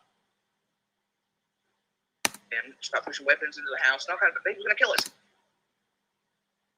Oh, no. So she allegedly is saying that Voldemort's parents were forcing weapons into their home. Oh, man. But here they are telling how his dad has gone through so much in the past year. And I mean, honestly, I'd still have an answer because he's not the one. Like, I mean, literally, my grandfather has passed. My grandfather's my world. Cancer, treatments, you know, the summer mist thing, and he slept fine at night every night. Plus his abuse on me. I mean, like, what the hell is he doing? Like, you know, like, are you kidding me? We're trying to manipulate my children. They're not stupid. But yeah. So his parents are definitely enablers. They're definitely right, abusers, enablers. They like you like to describe people Did somebody say plastic? as having their own flavor. So this is the kind of people who feel like they can. Baltimore as a child against my kids. They've had some of the stuff expunged because I got caught lying in court at one point against Baltimore. That's the thing. And hiring a witness that didn't, it was all kinds of crazy. And then they got mad when they got caught with charges dropped against Baltimore, brought up against them. Got so pissed they tried to run me over for the district attorney in a parking lot full of cops. Tried to run her over in front of the district attorney in a parking lot full of cops. This lady has had more action in her life than fucking Clint Eastwood. Like, let me tell you what, man, I lived in a city in Michigan for like 2 years. Man, I had my fair share of fuck-arounds. So I left. Shit, I left a woman that I was with there too. I was like, peace. Man, I wasn't with none of that funny shit. And so a lot of this don't make sense to me, right? Like, you got to have some get up and go get it about you, right? Like, you know what I'm saying? Like I'm sure out of that 10 to 80 pounds, you was helping them sell that shit. So they had to be stopped. Wow. And when I was a kid and Baltimore and I were first hanging out, I mean, it was, talk about stalking, they really did. Call him, demand he do this and do that and whatever, and driving by constantly and they whatever. I mean, it was just control this, control that. They're past Baltimore also has to do with weapons when he was a child. I mean, all kinds of things, but, the faces of good church people and look what we do for the community, but behind closed doors, I'm telling you. And it was like they have a known police, he's ex-police, and he's a pedophile. He's not ex-police. He is a ex-corrections officer. It's different. Okay? It's different. She's talking about Randy Haas. He was a Boy Scout leader as well, and he took pictures of many boys in compromising positions. It's important also to use the internet, but guess who lets him use their internet? Ding, ding, ding, ding, ding, ding, ding, ding. Your mother and father-in-law. Your mother-in-law is the one who answers the door naked all the time. Who-ah? And their whole theory is that I somehow set the police officer up. Like I snuck into the jail and planted all these photos of kids and things that witnesses seen him around for years. And there you have it.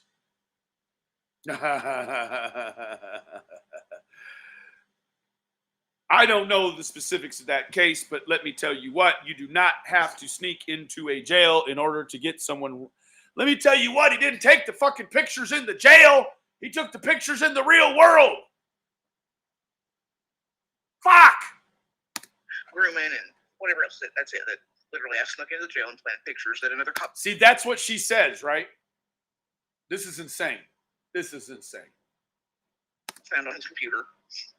And whatever. I kid you not. I mean, crazy. And that's what it's like being around people like that. I mean, that's what it's like when you take your kids around people like that. As adults, we're supposed to be able to handle that. Let me tell you what. I don't just fuck around and just bring my kid. I don't know one sex offender in my life that I see ever. Not one. If they fuck with kids, they ain't for me. Or to be around my kids, neither. The fuck you mean? You just willingly put yourself in positions where you're around. I mean, first of all, it is inaccurate. He is not a cop. He is a corrections officer. He brings you your food and shit in jail. He keeps you from fighting. He throws you some soap. And more than that, he just holds some keys and moves around inmates and shit. That doesn't make you a fucking cop.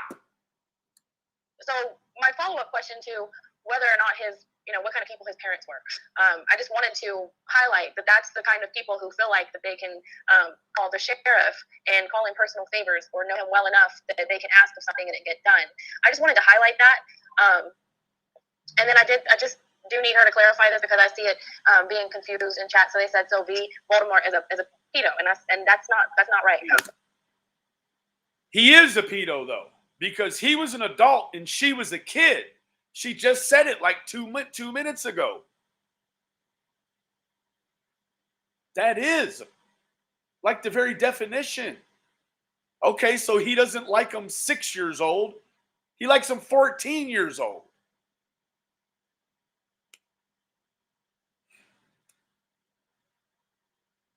Like, I'm still not cool with that. What she was saying is there is a man by the name of Randy Hess. Is that who you're talking about? Yeah. Yeah, he is a convicted RSO, and he's not allowed to be around computers or any sort of access to internet. But Voldemort's parents would provide that access for him, is what she was saying.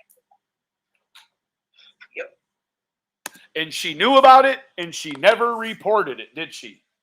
She used it as something to weaponize against the Bernard family at a later point. Because all she would have had to have done was to have... Sorry. How you doing, beautiful? Good. And you? Good. Life good? Yes, I'm on a true crime live stream. Are you? Oh, okay. Yeah, sorry, I came in like I owned the joke. Right. Sorry, let me see. Oh, I was making a very good point, but there's a very influential woman in my room. Not in my room, in my house. She is a longtime friend of my dad's in the aviation business, but she used to be the business manager for the Rolling Stones. And so Ben called. Were you the business manager for the Stones? No. Who? No, I wasn't the business Or manager. what? I worked with Elton John. Elton John. Tin Lizzy, Status Quo, 10cc, several. But the Stones were no. I just knew Charlie Watts, but I never worked with them. I wish I had. I went and saw them. I knew it was somebody big, though. Well, you know, it's funny because when you look back and people say to me, "Oh, you know, but it's so long ago, and it was so interesting then. The market was so different than it is now." And once It was analog. Well, And once you get into the field, it's an automatic relationship with other, other right, stuff. right, Yeah. but yeah, because Freddie, I went out one evening with Freddie Mercury as well, and Elton John, Reggie, he was his name by the way. Reggie? Reggie Dwight. But no, but the thing is that in those days, that was the 70s, and market was small, and Great Britain was doing really well with their artists, and you knew.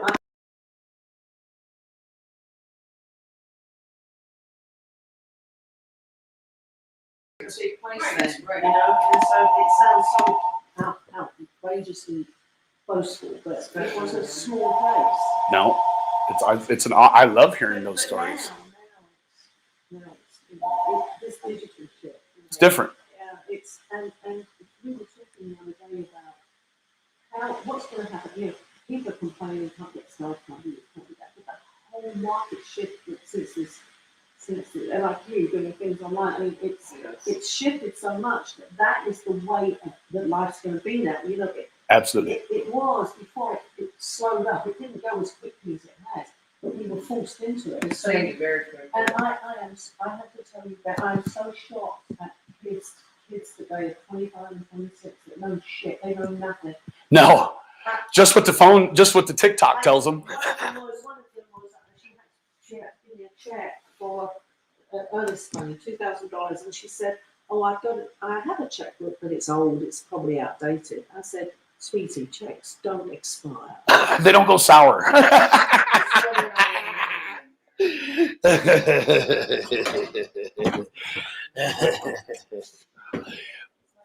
So yes, I've always had a music influence in my life. Miss Brenda has been a longtime friend of the family my whole life. And, my sister that just passed, her husband and his brother, they had a big record deal, but they played some music at a big festival, which was like the start for Facebook years ago. It was like an investors party, and they played some music that they weren't supposed to, and so they lost their big record deal, which they were a developmental group in the in sort of the boy band phase, but more on the eclectic, like jumping around and shiny stuff, So it was more like a Nirvana or something like. And so they actually lived in LA and came back to Texas, actually, because we had some of the best studios in the country, in the world even, down in Austin and even here in Dallas. So I've always had that influence and, extra help. I got the cheat code when it come to that stuff, right? I have people just plug me right in the business. They're like, go get a degree, go get a studio degree, music degree, do that, and then we'll plug you in. So I did that. Anyways, Elton John. Yeah, I was thinking it was the Stones, but to me, Elton John's even kind of bigger than the Stones. So, okay, Stephanie K, you've got some important info. What have you got?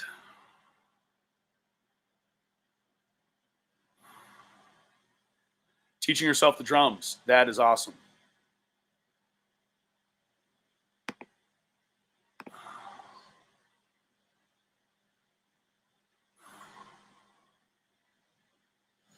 Okay.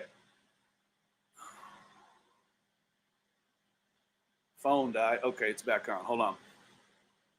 Back to Jody Sue. Thanks for the little break. I had to get a little rest from that. No. She worked with Elton John. She didn't meet him. She worked with him. She was in music business. Management.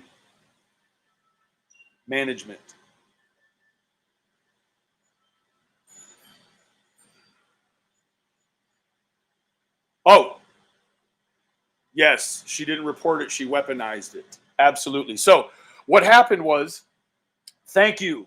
Beautiful. What happened was that instead of reporting the Bernards for having Randy Hass over there, utilizing, like, she knew, she had an ongoing carnal knowledge that there was a child sex offender who was utilizing an internet that they should not have been doing.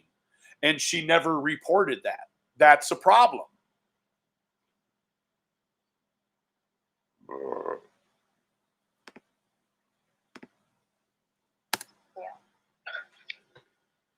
So good old boy club is right. This is the kind of thing that is swept under the rug and covered up, and stuff like that. And there's so much other things. I just posted that little video clip last night. I posted something about an incident that happened, and it was made to look like something it wasn't. So there's all kinds of things like that, and you ask yourself, who is it calling in favors?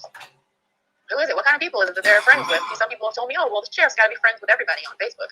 I still don't know if they ever contacted him like that. I don't know. I can't say for fact. Both things could. I just find it real weird. I was threatened with.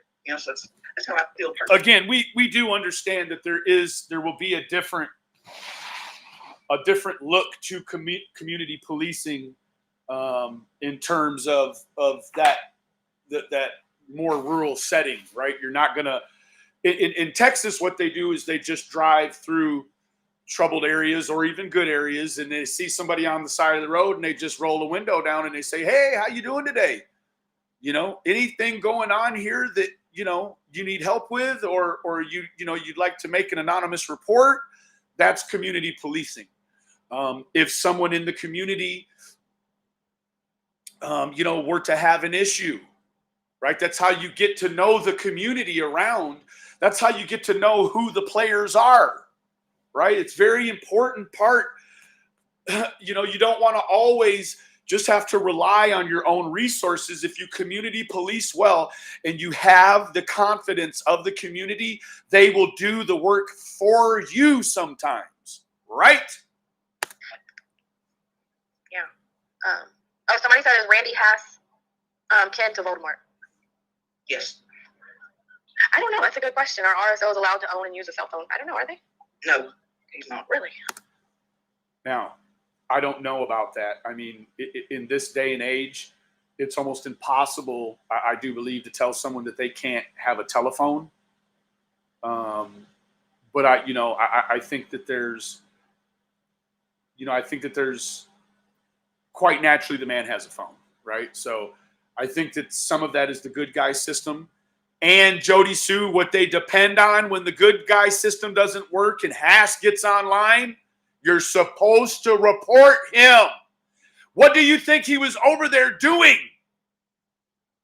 Finding his next victim? Victims? Because let me tell you what, Randy Haas don't like little girls. He likes little boys. Hoo-ah. So in terms of him being dangerous in this respect to Summer, I came across him early on and I sort of ruled him out in my own right. He has not been the focus of any sort of ongoing, dialect with the police. So you could deduce that, his profile alone is what excluded him, right? Now, you do have what's called a natural, right? That's how I label them. You have the natural sexual offender, and that person has no sexual preference. They just like children. That doesn't make them bisexual or gay. It makes them a predator, like a lion. A lion doesn't care if it's a gazelle or a zebra or a baby elephant. It doesn't care. It's just a predator. Whereas you have the others that will be, you may have a homosexual predator and he will prey on young boys. And then you may have a heterosexual predator. And I hate to even call it a heterosexual, because having sex with a child that's of a different,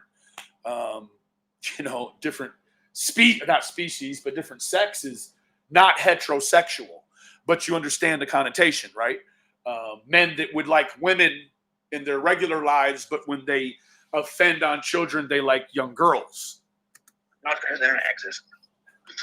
But my understanding, one is kept there for, grab or do whatever, I don't know.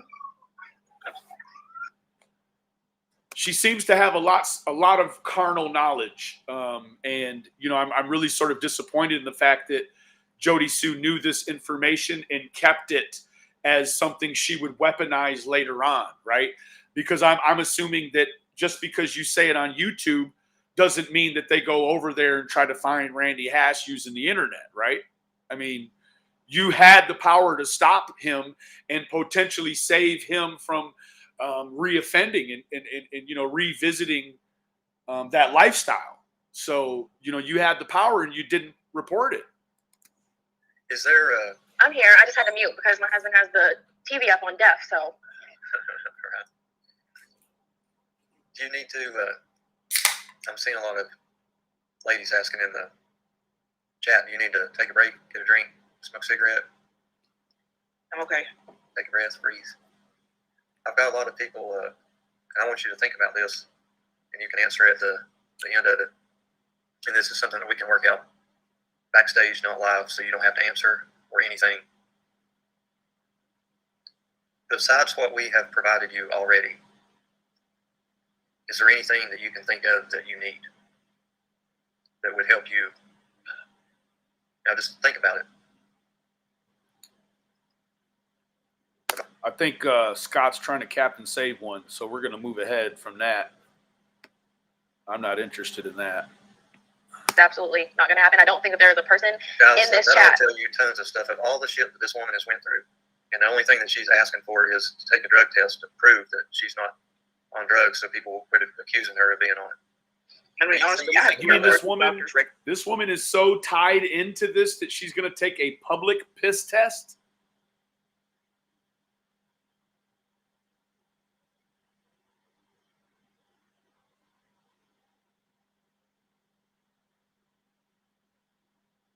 You have a daughter that could pee in that cup for you. I'm just saying. I mean, what were you going to actually take the phone in with you while you pee and wipe? I'm just going to tell you now, you better not wipe back to front. Make for a rough afternoon. It's blood work, including when I took 2 days ago, my oncologist. They show I'm not on drugs of any kind. Well, look, you don't have to prove nothing. Listen. Prescription drugs are still drugs. I mean, we can agree on that, right? Nobody, and those people, they can just, they're not in here. They're not in here, I can tell you that. They're not in this I chat. told Heather Lynn I need a long vacation. Look, if I could do it, and it is right now, it would be cheaper for me to pack up and to go to the beach and overwinter it than it would. I agree. I'm afraid we probably. I'm afraid that that's probably highly inaccurate because you're staying in the trailer for free. So I'm feeling like that may have been some sort of other issue. Now, I do want to say that the oncologist would not probably drug test her, but if she is on some sort of pain management, that typically a lot of times is part of the protocol. So, fun fact. Probably could. I know. I mean, I was agree. She's like, she needs a long vacation. I'm like, absolutely. But yeah, that's not what I'm saying. I was, you know what I mean? Yes, you were telling me that the other day it would be easier to just go pack up and overwinter at the beach. I was like, huh, no, that's an idea. I just had a house thing, like, and yeah, so paying for You got like everything. You know, are the tires on your car good? You know, winter's coming up. Jody, you've lived here. It's Yeah, the well, middle the of October problem is now. We could have snow tomorrow. the car is in Baltimore's name, and I've been forced to pay for it, and I've had to pay for it. That wasn't the initial deal, but it was part of the financial control and everything else. How was she paying for it? Can anyone in the chat? Does she get disability? I don't know. Tiffany Marie, your subs are getting pissed. You had a live set for 10:30 and you're still here. Tiffany Marie is in here? Is Tiffany Marie in here? Correct, Karen. What the hell is she doing in here?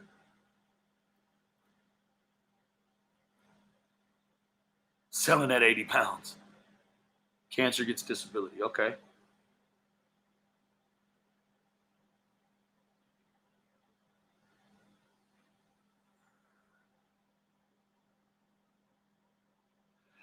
She chain smokes. I no longer believe the cancer story. She most likely had something drug related to drug use removed. A chunk of meth could have burnt her throat. Could be. I don't know. Yeah, vacation from what? Because he knows what little I do have, so it's always a juggling act, right? I pay Hi, something TM. once, and then I let something get behind, and I pay the other things. And so what happens is, Let me ask you, you guys want me to stop? You need to get to some stuff? I can come back and we can get into this a little bit later. I don't want to hold anybody. If you guys want to, you need to get on with your days. I'm going to be doing this anyways, but we're a good portion of the way into it anyhow.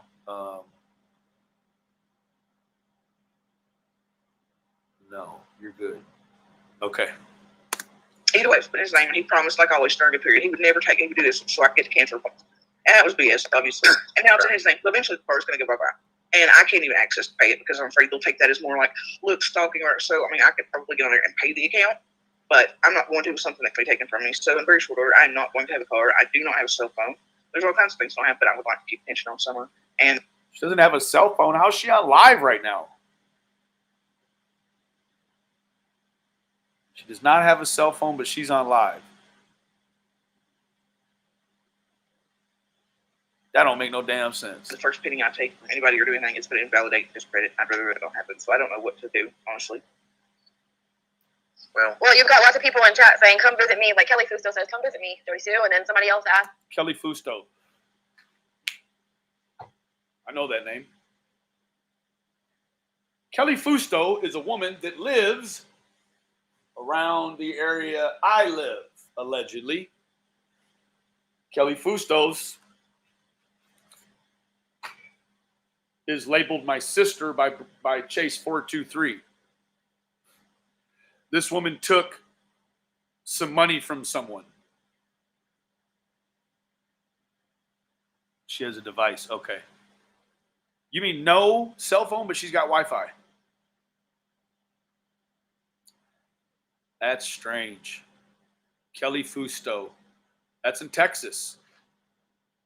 No one can find her where she's at. Like, I guess she dropped off the map. So she's willing to leave Tennessee, stuff like that. But people are most definitely supportive here. I mean, I don't know what it's like on other channels. I don't spend a tremendous amount of time outside of maybe 4 or 5 creators on YouTube. So I don't know what it's like over there. But here, there's love and support flowing for you. So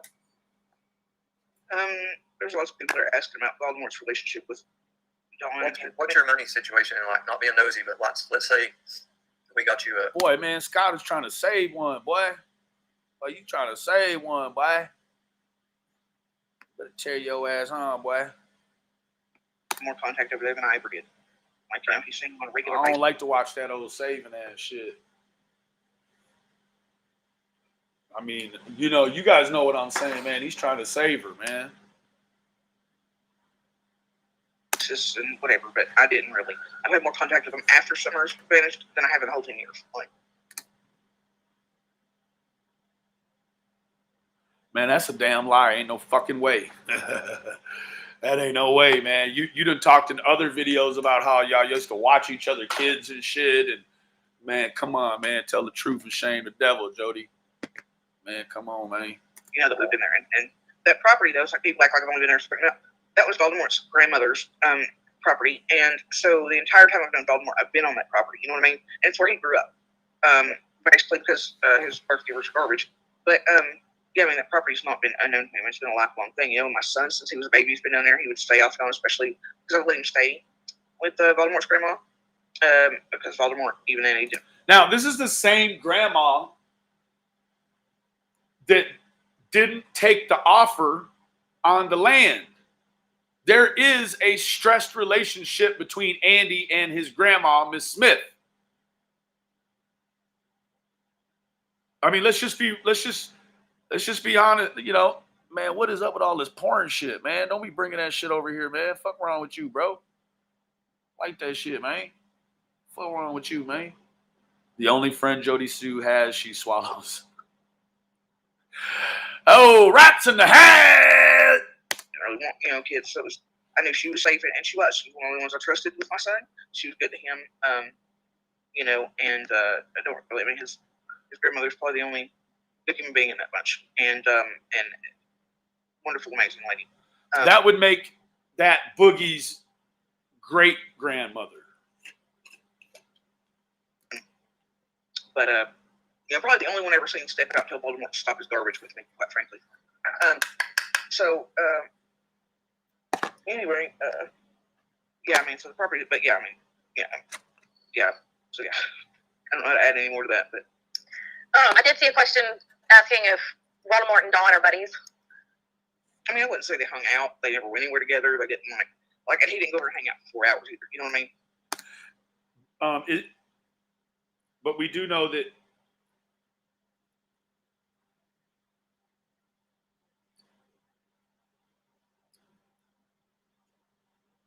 we'll move past that. Never mind. They were chit-chatting more, and it's where they got out more than Candace and I. You know what I mean? Like, they saw each other more. There was work schedules that crossed over, so it was more, you know what I mean? Like, yeah. So would you say that they hung out more than, or saw each other, or was in each other's presence more than you and Candace were throughout the years? Yeah, but also Voldemort. He's seen Candace more than I did. But it was only, like, limited contact. He wasn't hanging out. You know what I mean? And I don't really want to defend Voldemort. I'm just, there's an end there. I mean, I know that Voldemort didn't, well, you know what I mean? Like, ugh. I don't want to have to. It's not defending him, Jody Sue. It's called telling the truth, right? Strange how those two things become conflicted for you. Okay, sorry.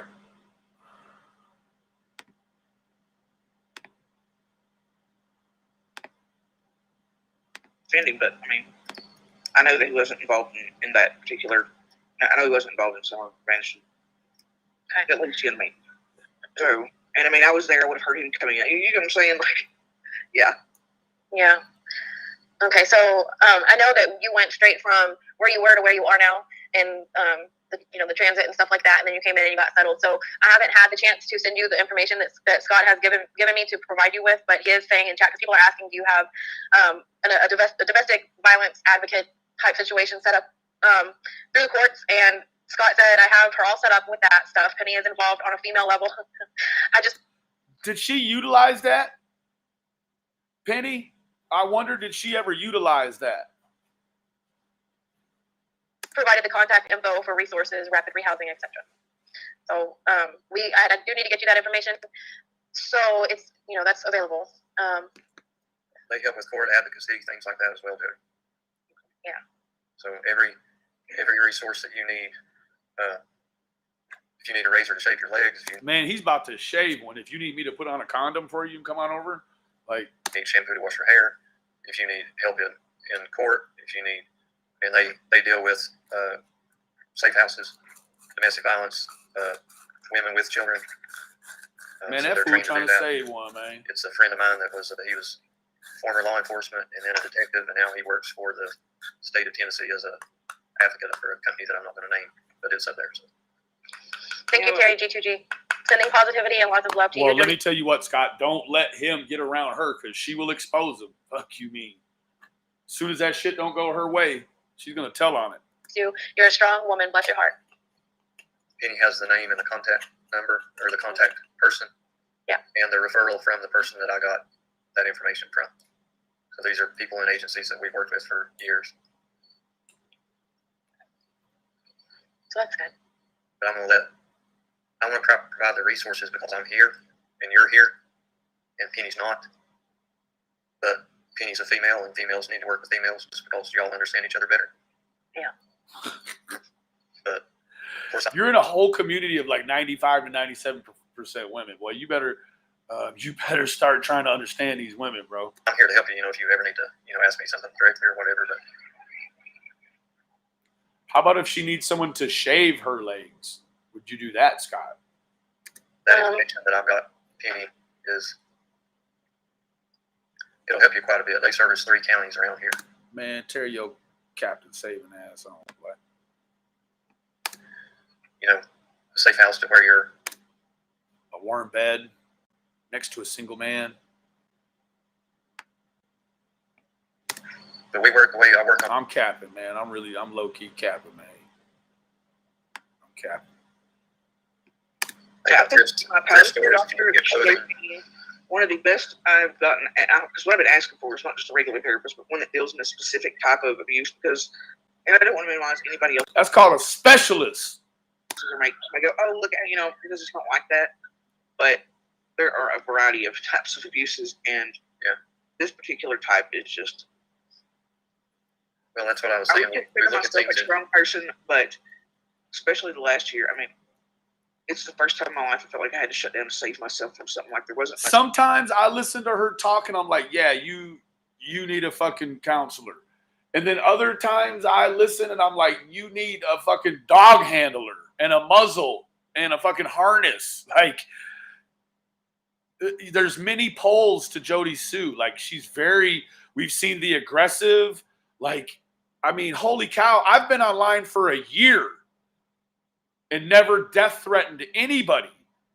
She death threatens kids in her first week on this bitch. She left with me, and I was going to disappear and he almost had me. He almost had me entirely. And I asked for a specialist because other therapists I was looking at around here would look at me crazy when I referred to it as narcopathic, especially since it's such a term used wildly on the internet. But it's so hard explaining to people the type and the way it makes you sound crazy. It should not be any problem explaining that to a doctor. Let me tell you that. If you got problems explaining that to a doctor, you got more problems than what he can help you fix. My figure deal me. And that's part of the abuse. So if you speak out, it sounds so tippy. And the flip script is easier to buy, especially with rub-off, because rub-off does happen when you're in this type of abuse. And I try to watch out for that. Little pieces left behind and whatever. But rub-off. So what she's doing, rub-off essentially would be like a transference, right? So what she's saying is that she's fucking crazy too. The shit that he did, she does. That's what rub-off means. Because you have to do that in order to survive, There you go. You have to do that in order to survive. You got to be the same thing that you hate. Or you could not be the same thing and just fucking leave. And it's things you take on from the abuser in order to learn how to survive it. And that is...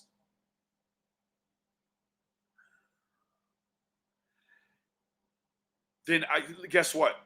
Let me tell you what, Jody. In a man's mind, if I try to put myself in your shoes eloquently, what I would say is that at some point I would learn what to do and what not to do, so that there would be no problems. There'd be like, you would just totally supplicate. And I don't,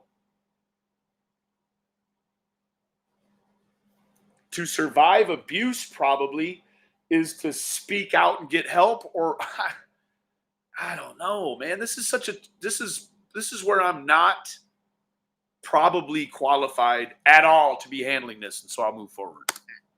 So anyway, I've been asking for specialists, and I think my palliative care doctor, she gave me 2.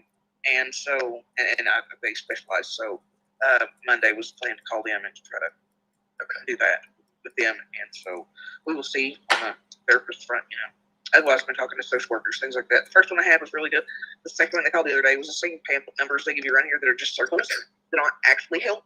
They're just other numbers to call and services they don't offer in East Tennessee, but they offer in bigger parts of Tennessee, like Knoxville, Memphis, Nashville, And so it's, they're just, it's part of, the trap in more rural communities where, domestic violence reigns supreme.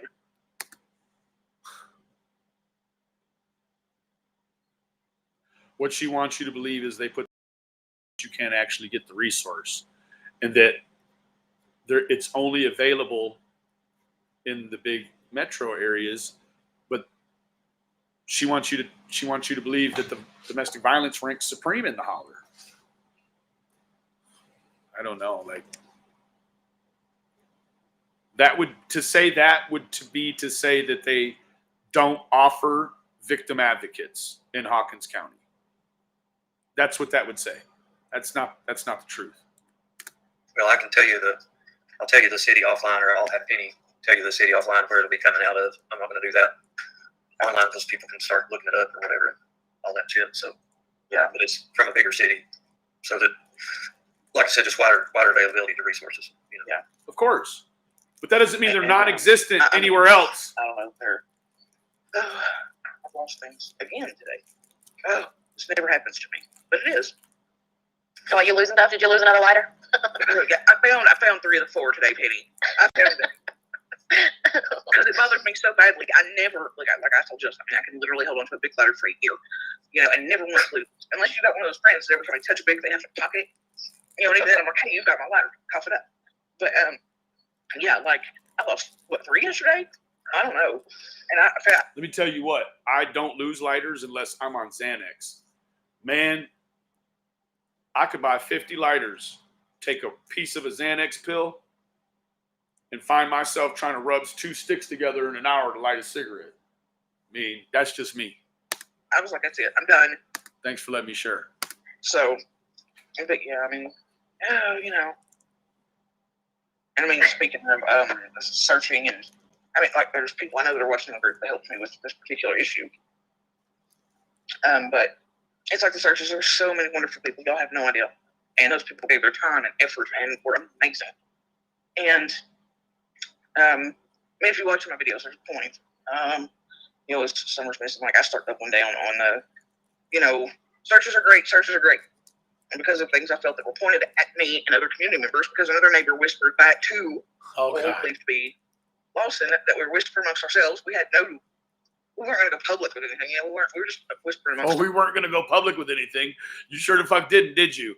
Ourselves, because it was starting to irritate quite a few that what we were seeing across our properties was the same thing happening. We thought it was on purpose. It was like each group would come across the same way.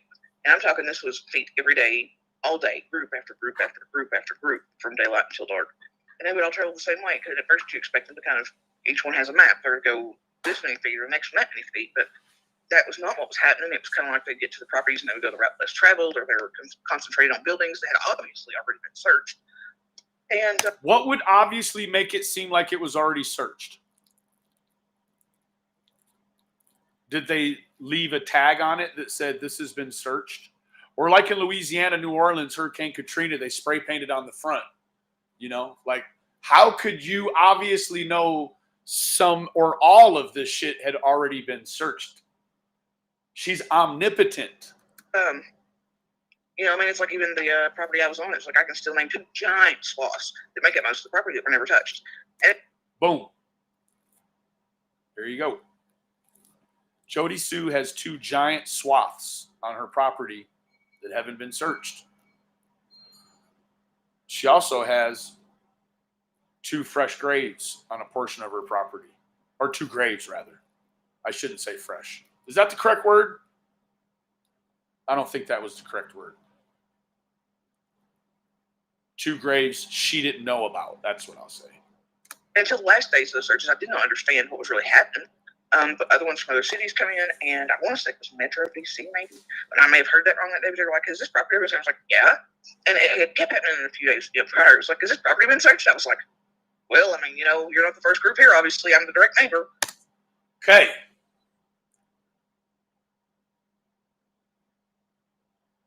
You mean to tell me that all Jody Sue had to do is if they asked if it's been searched, all she would have to do is say, yeah?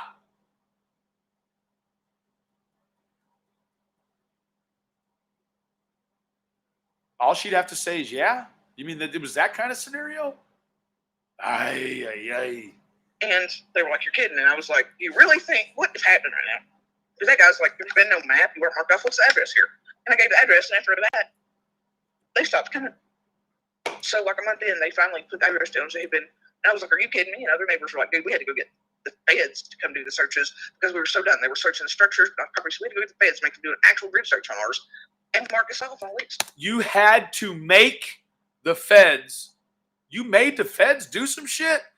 How come you can't make them give you a polygraph? Wait a minute, I gotta listen to that again. 134.13.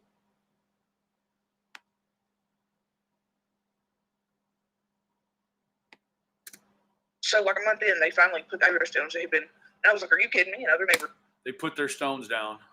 were like, "Dude, we had to go get the feds to come do the searches because we were so done. They were searching the structures, not property. So we had to go get the feds, make them do an actual. We had to go get the feds and make them do an actual grid search on our property. Grid search on ours, and mark us off on a list. And mark us off on a list.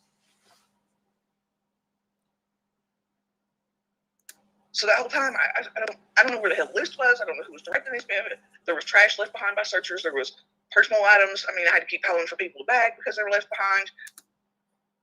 Oh, you know you went through them bags, Jody. Quit your lying, girl. Shut your mouth.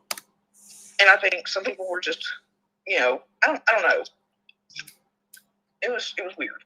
But there were so many wonderful people out there. And I still. Let me tell you what's weird is while these people are searching your husband's inside, telling them to come in and fucking kill him.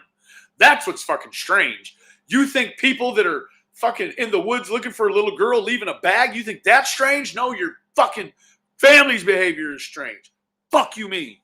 Saying by the searchers, you know, I just don't know that they were, you know, directed correctly, maybe, you know? Like, I don't know what was happening, honestly.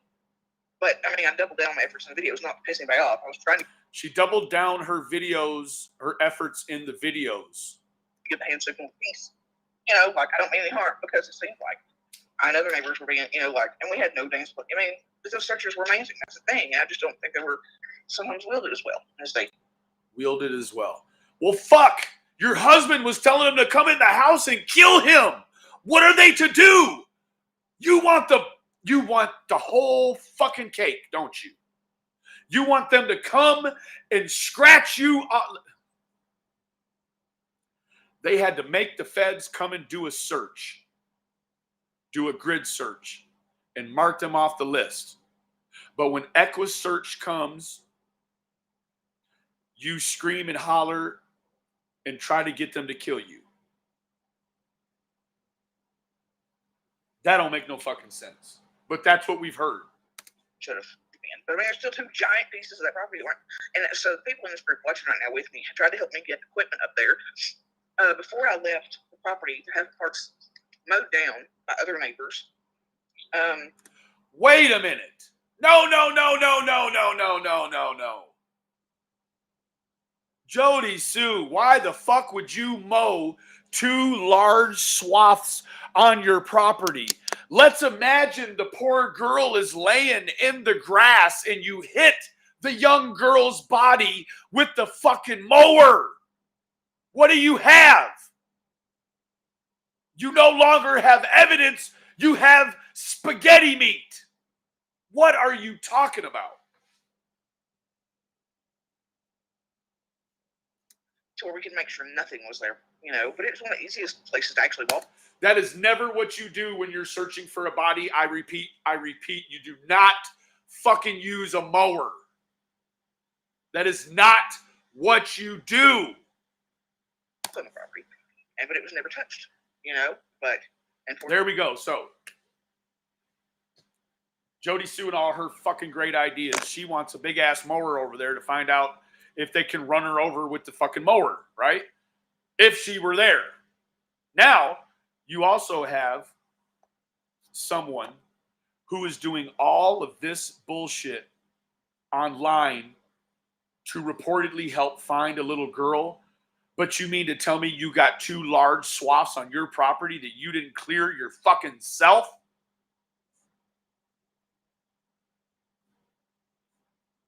We didn't get the done time, but I mean, Are you talking about 125? Yeah. Okay, so there's parts of 125 that have never been searched. Absolutely. And I mean, the kids and I have tried to walk, you know, but I mean, you know what I'm saying? I doubt there's anything there, but I mean, it's just like, how do you miss that big of a piece? How do you?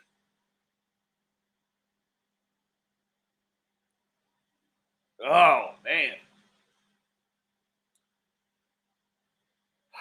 You miss something that's that massive and the easiest part to actually walk.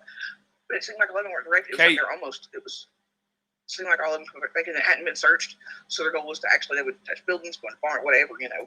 Mow grass, hit bodies if they're there. Yeah, Jody Sue, you're full of shit. Kind of rest, move on, but it was not, yeah, like they really didn't have direction. You know what I mean? And it wasn't their fault. These were amazing people who gave their time and energy. And I have nothing. Yeah, that's like a no offense, but fuck you. You're great people, but you did a shitty job. But love them.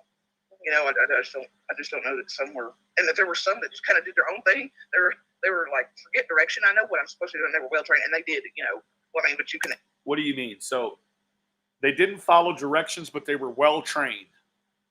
Fuck. You know what I mean? Like one person can only do whatever. I mean, I know a few of those. And here's the thing: they were actually locals. They knew what the hell they were doing. And then out of state, it's like some out of state. I mean, they knew the locals, but they were out of state. I mean, it's been like something out of state. All of them did. They were trying. You know what I mean? I don't want impunity. No, we don't know what the fuck you mean. I don't want impunity. Because they gave so much to Summer, and they're amazing for that. Okay. Do you think that there was or areas of 110 that hadn't been searched? No, just because of how theirs was cut down. And let me tell you what. I walked all over that property. I didn't search every inch of it. But if I've been all over that property, you know hundreds of searchers have combed every inch of that property. Theirs is not like the 125. I mean, yeah, no, I don't think so. There's no way. Yeah, no, I don't think so. There's no way. Yeah, no, I don't think so. There's no way. Fuck! Yeah, any stone was not turned over there. Yeah, no, I don't think so. There's no way any stone was not turned over there. Would you please not say what you're thinking, but try to say what you mean? Oh. Did you see the message I sent in private chat, Joseph?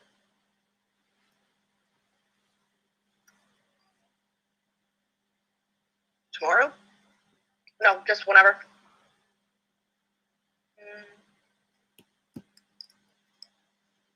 I just thought of the first one when you were talking about searching, so that popped in my mind. Didn't know if that was something you wanted to talk about. Well, where days went so fast, I've not gotten to do what we talked about with the second part of what you just asked me. Third. So if you want to do tomorrow on those 3, yeah. Okay. All right. A lot of people are still wanting to know if you have a way for them to send you money. I don't know. I mean, that's up to you. I don't even know how some of the things I said was Venmo or Cash App. Actually, I heard you mention yesterday something about your debit card. So you have a bank account set up, right? I do, but I'd rather not have anything. Yeah, that's not what's there. But yeah, that's what I was just saying. Like, I mean, I would prefer she say that out loud instead of people keep asking and me decline it for her. So I wanted to say it. And then, I mean, I knew that's what she was going to say, but I think that it's just, I didn't want to decline that on your behalf. Anything that if there's going to be any kind of money involved, a Cash App or Venmo or anything like that, we'll have that set up. And if people feel it upon themselves that they want to donate. I don't know yet. directly to- Kind of funny. I don't know yet, Shannon.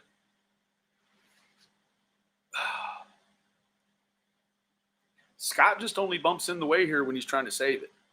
I can dig it. Jody Sue. That way, you or I aren't responsible for any money or any rumors that we're withholding money or scamming it. 139.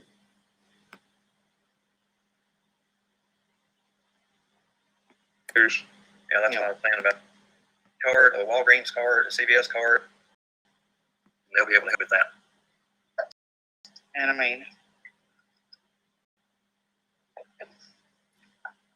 Just any kind of thing, because like a Big City card or Damn, bro, she gets the idea. he meant, right. basically saying, haha, no, bitch. And I see you, and here's how it's going to, and also a jab at the same time. And we don't live so close to smoking. I mean, everybody knows everybody, but it tells me, I mean, it's exactly what he wanted it to be. And they pretend they're victims, but I promise you, with all the people and all threatening, it'll never matter where I'm at locally. It'll always be Jody Sue's in the box, which is what he's kept me in. And look, she's out here raising the kids while I'm not doing whatever. And here in a year, it's cycle, and here it is.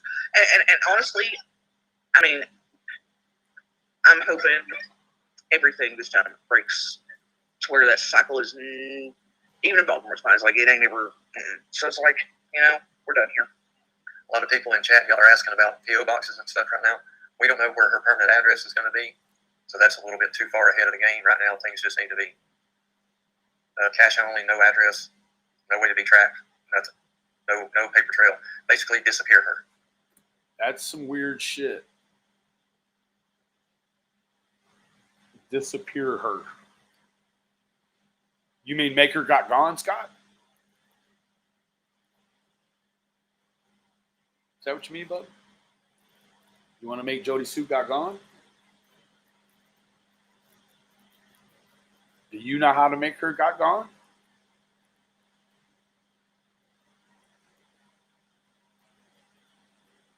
You had Chase around you at that time, right? Chase helper got gone?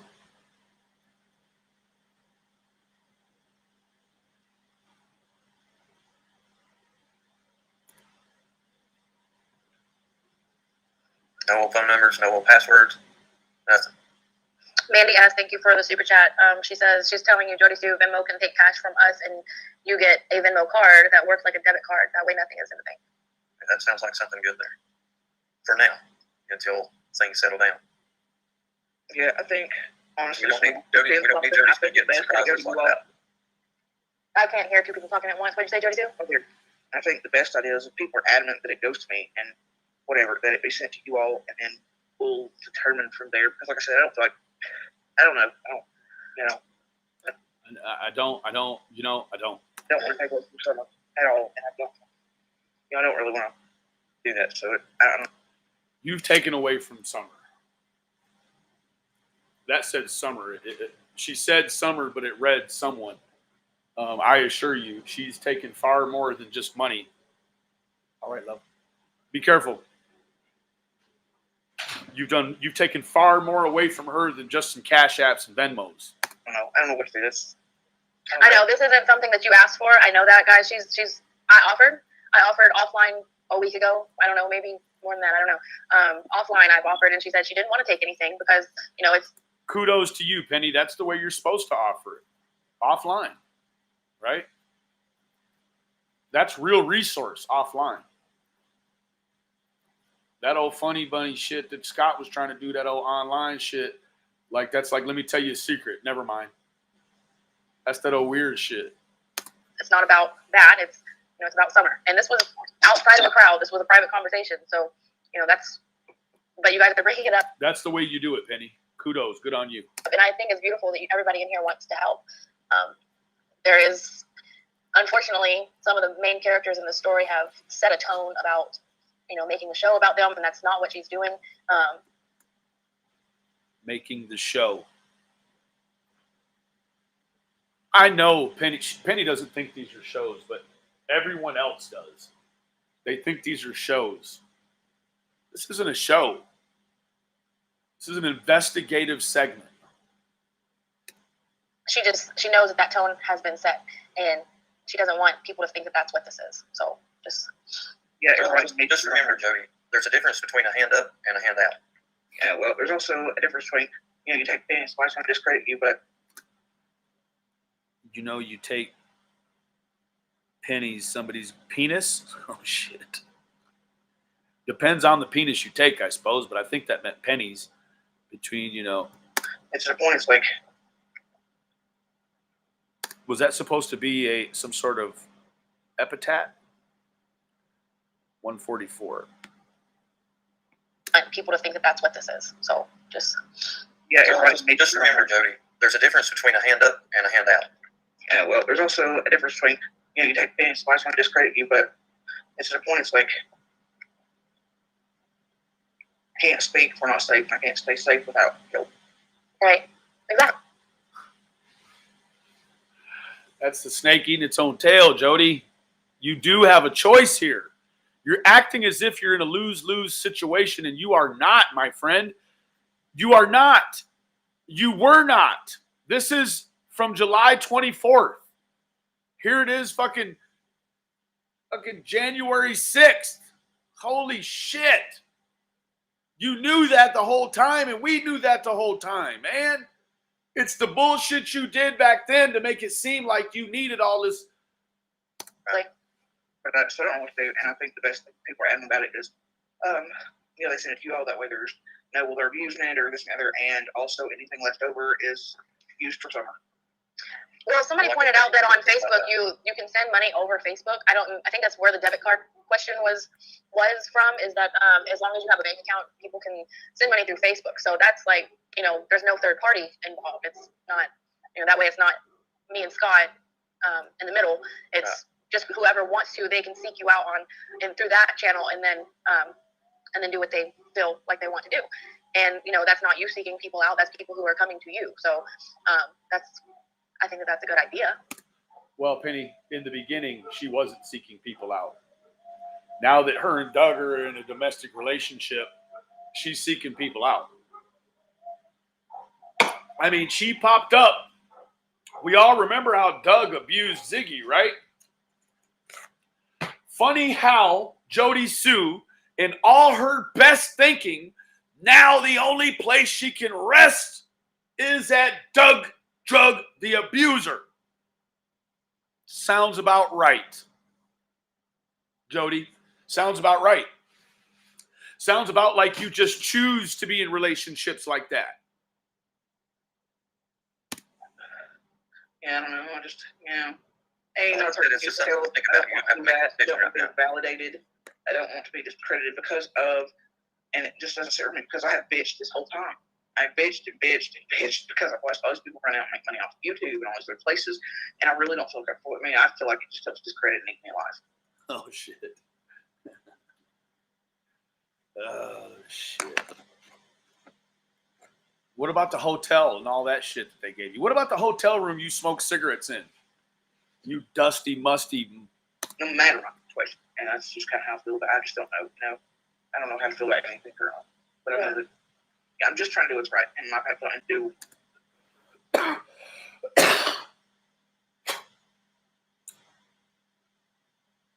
Trying to do what's right. Yeah, shit.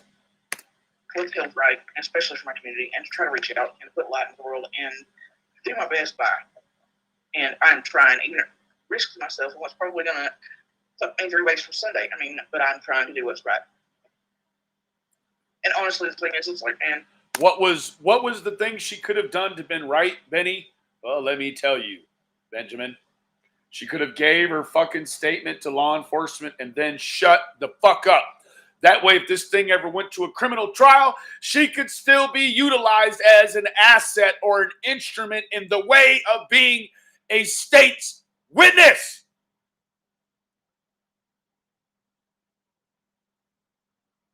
Oh, fuck. Now no one will even ask Jody Sue what the weather's like if they don't have a window next to them, because you can't believe that.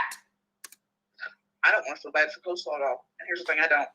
But I know that at some point, I'm going to stop being the meal. And she's going to be the next one, but she's not going to have, I don't want to say this in both ways, she's not going to have that one little strand of humanity to get that last breath in her, that last hit from happening. And when he's done eating me, plus jerking off with the news source at the same time, having a great day.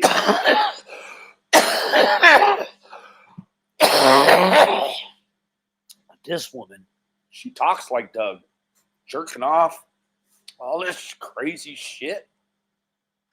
She's likely to die. And I mean that sincerely. And Lord help any children in the middle of that. I also know that with him threatening public shootings, something's very much wrong. What's wrong with it is that you didn't fucking report it ever. Ever. Jesus. Oh, holy shit. And the public's at risk. And then Summer's missing, and my kids and I are still in danger, and nobody's listening, and nobody's hearing. Summer's vanishing. You're trying to say it to the wrong audience. The complete wrong audience. There's so many things happening here. And I don't want innocent people killed. I don't want Voldemort killed, murder anyone. And I want Summer fat. I've been like, and all three of them are talking, it's chaos. And I just about my days in peace finally for the first time in my life. I just want to be at peace with my children. Finish raising them in peace. They've never known that if you wanted peace, you'd stay the fuck off this internet, because ain't no justice or peace on this motherfucker here, man. I don't know what you're talking about, man. I can't even understand it, man. I've not known happy, love, calm, no chaos. That's it. And that's it.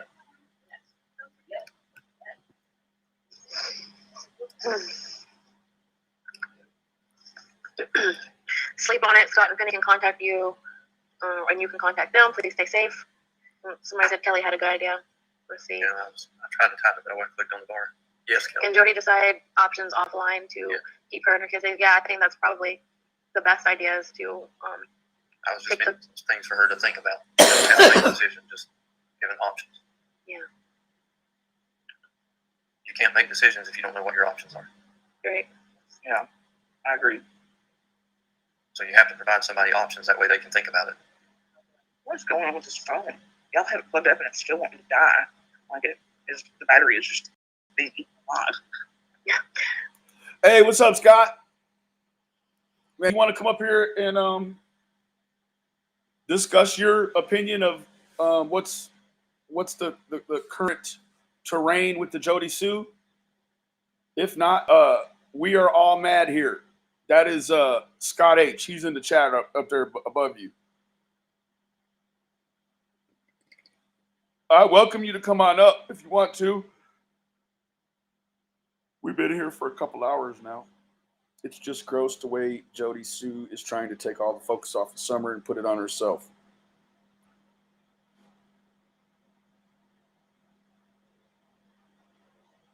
You're welcome. Yeah, the same thing with this phone. The one that keeps kicking me off. So if I go dead, y'all know what happened. I guess we'll be back in a few minutes, but it's like 2, even though it's on the charger. Well, I mean, I think that you've said a lot, and it is a lot. Hold on, just let me mute out for a second so I can tell my kids to get out from my door making noise. I don't know.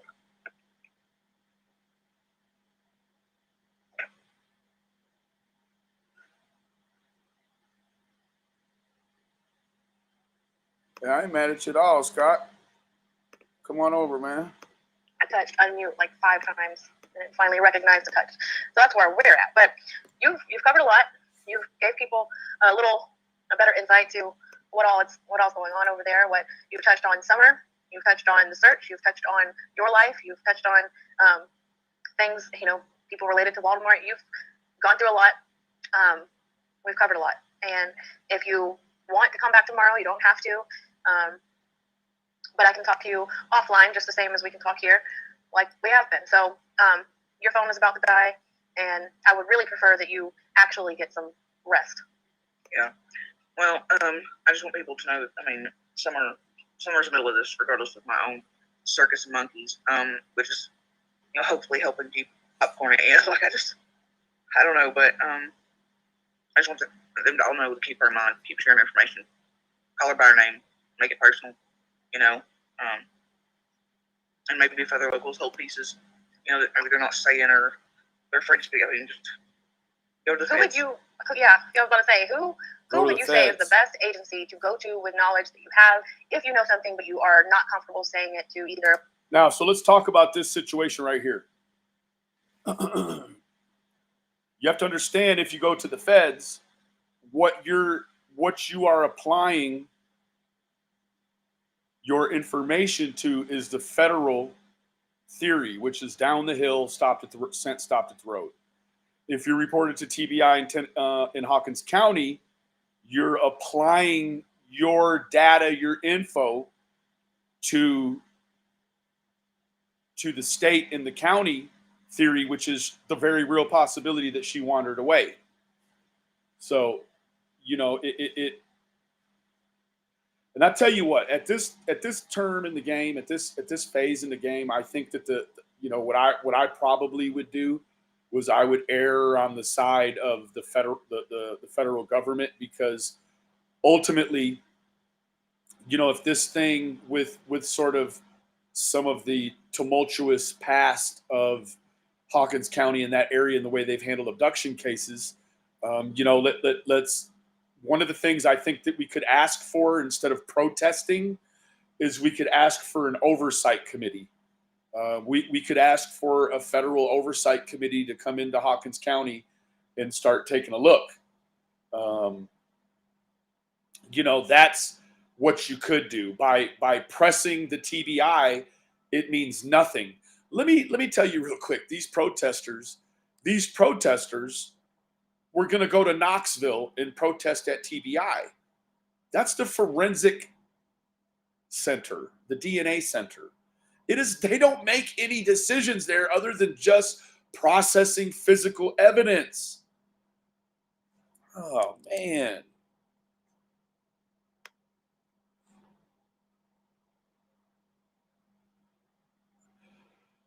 Okay. About like everything. What did Rap say?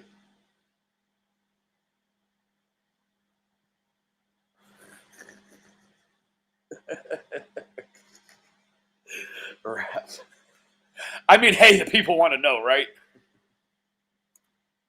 I mean, knowing if she shaves her legs or not does not affect the outcome of this investigation whatsoever. I mean, whatsoever. Well, I got a lot of shit going on, man.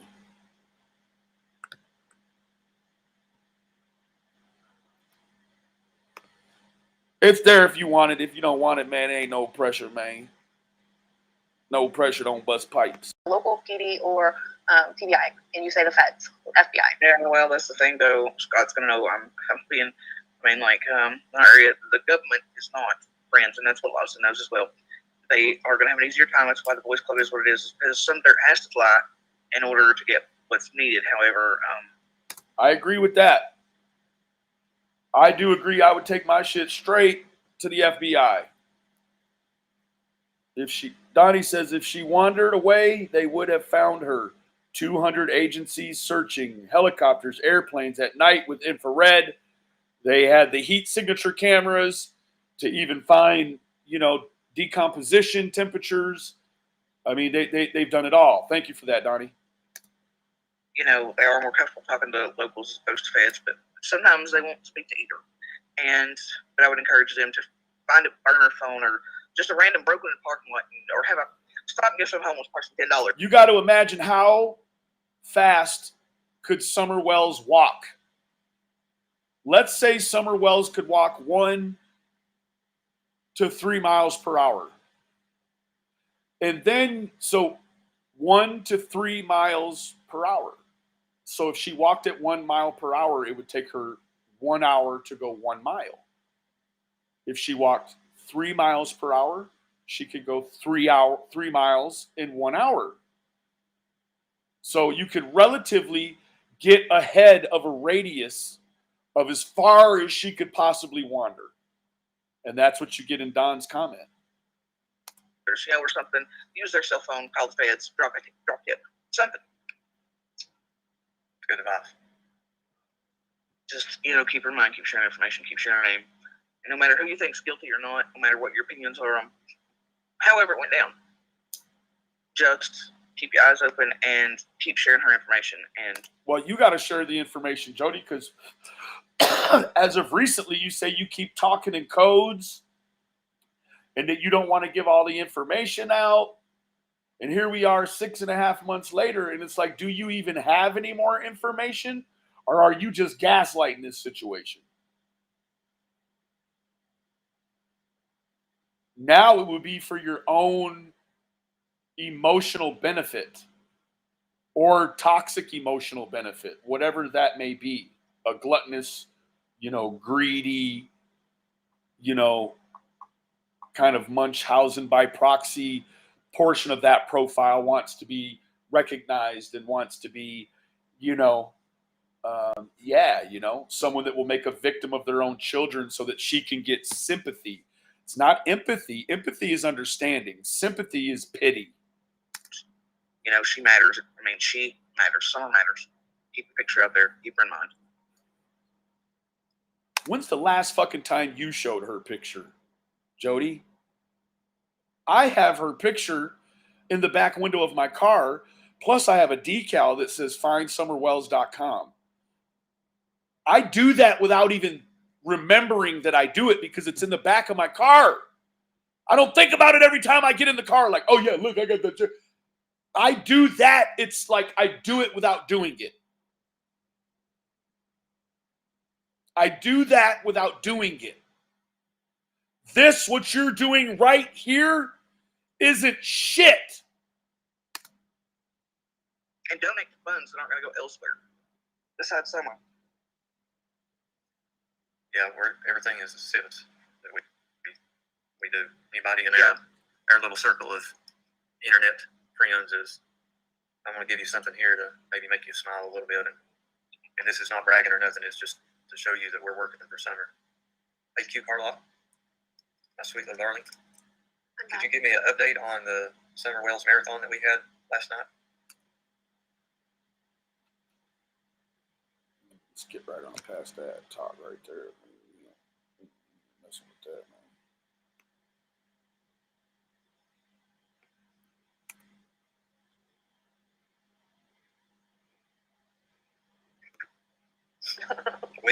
We talk about some tough stuff, and then we usually drift off into fishing or food or silly stories or just to kind of get light, because this stuff is tough. But if you can't smile with each other every once in a while, that I'm a big fan of trying to smile in the darkness. Yeah, you have to.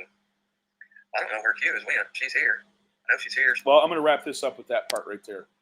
I do want to go ahead and show you this.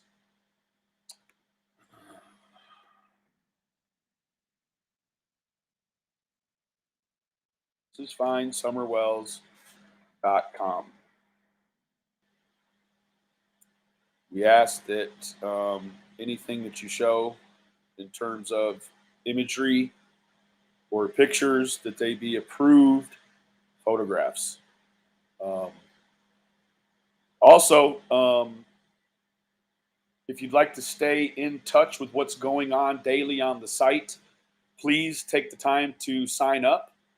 There's a registration on the front page. This is going to be the updates for each thing going on in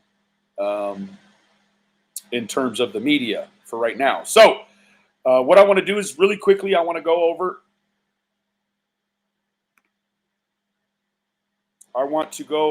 How, this is our friend A.F. Pennington. This is really cool, guys. I don't know why this banner, what the heck's up right here? That's what the heck is going on? That banner is difficult to navigate for me. Where's A.F. Pennington? Right there. Our friend A.F. Pennington. Shouts out to A.F. Pennington. She's family approved. Our friend Benny is family approved. But this is what I want to get to right here. And look, guys, it's getting some traffic. I mean, the site gets traffic, right? This is how YouTubers can actually help. How can YouTube creators actually help? This is how a YouTube creator who truly supports Summer can assist in finding her. It should be on every segment that mentions the case. Always show her picture throughout your YT cast. The pictures available to share are the approved ones on the website. Number one is number one because it's number one. The pictures available to share are only the approved ones on the website. Number 2, always promote the website. FindSummerWells.com. This is a universal portal that has no bias, whereas the traffic that you can occur on the YouTube is very biased, and it's some of it's in a vacuum. If creator doesn't like creator, then this is a place where you can come and find stuff only about Summer or myself or AF or Don or Candace or Tim, any of us, right? So the website has the information the public needs to assist citizens in maybe seeing her somewhere, reporting the sighting to TBI, and thus leading to Summer's rescue. Number 3, promote the flyer link on the website during each YT cast. Flyers of Summer can be downloaded, printed, and shared. Thank you. Love and prayers from Don and Candace. Here we go. This is it right here. This is the it's for the kit and caboodle, right? So I want to thank all of you for stopping by this morning. It turned into be a long one again, but I think that it was helpful to go all the way through this in one sort of one sort of conduit, one thread. So I appreciate all of you for coming by. I'm just going to be looking at stuff online, trying to see what's going on. You guys know when I come here, I get really tunnel visioned, and it's hard for me to even read the chat or look at this because there is a method to the madness how we do it over here. So you guys stay in touch with each other, do what we do, and remember that the absence of evidence is not the evidence of absence. Love you guys.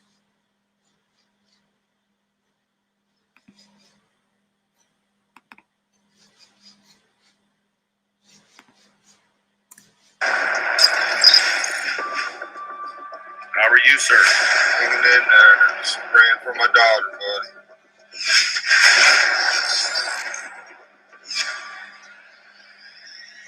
Go ahead and bring Mr. Wells on. Can you expound on that a little bit? Because I have not heard anything about that. I don't know nothing about that. I hate that we have to see each other again under these circumstances. That's what this is all about. Prayers. Thank you for all the support. I know Don has turned a lot of hearts around.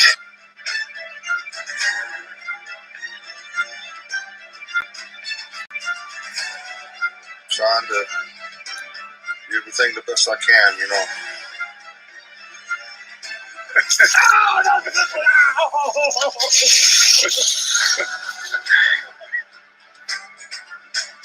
That was my whole life, was coming home to my kids.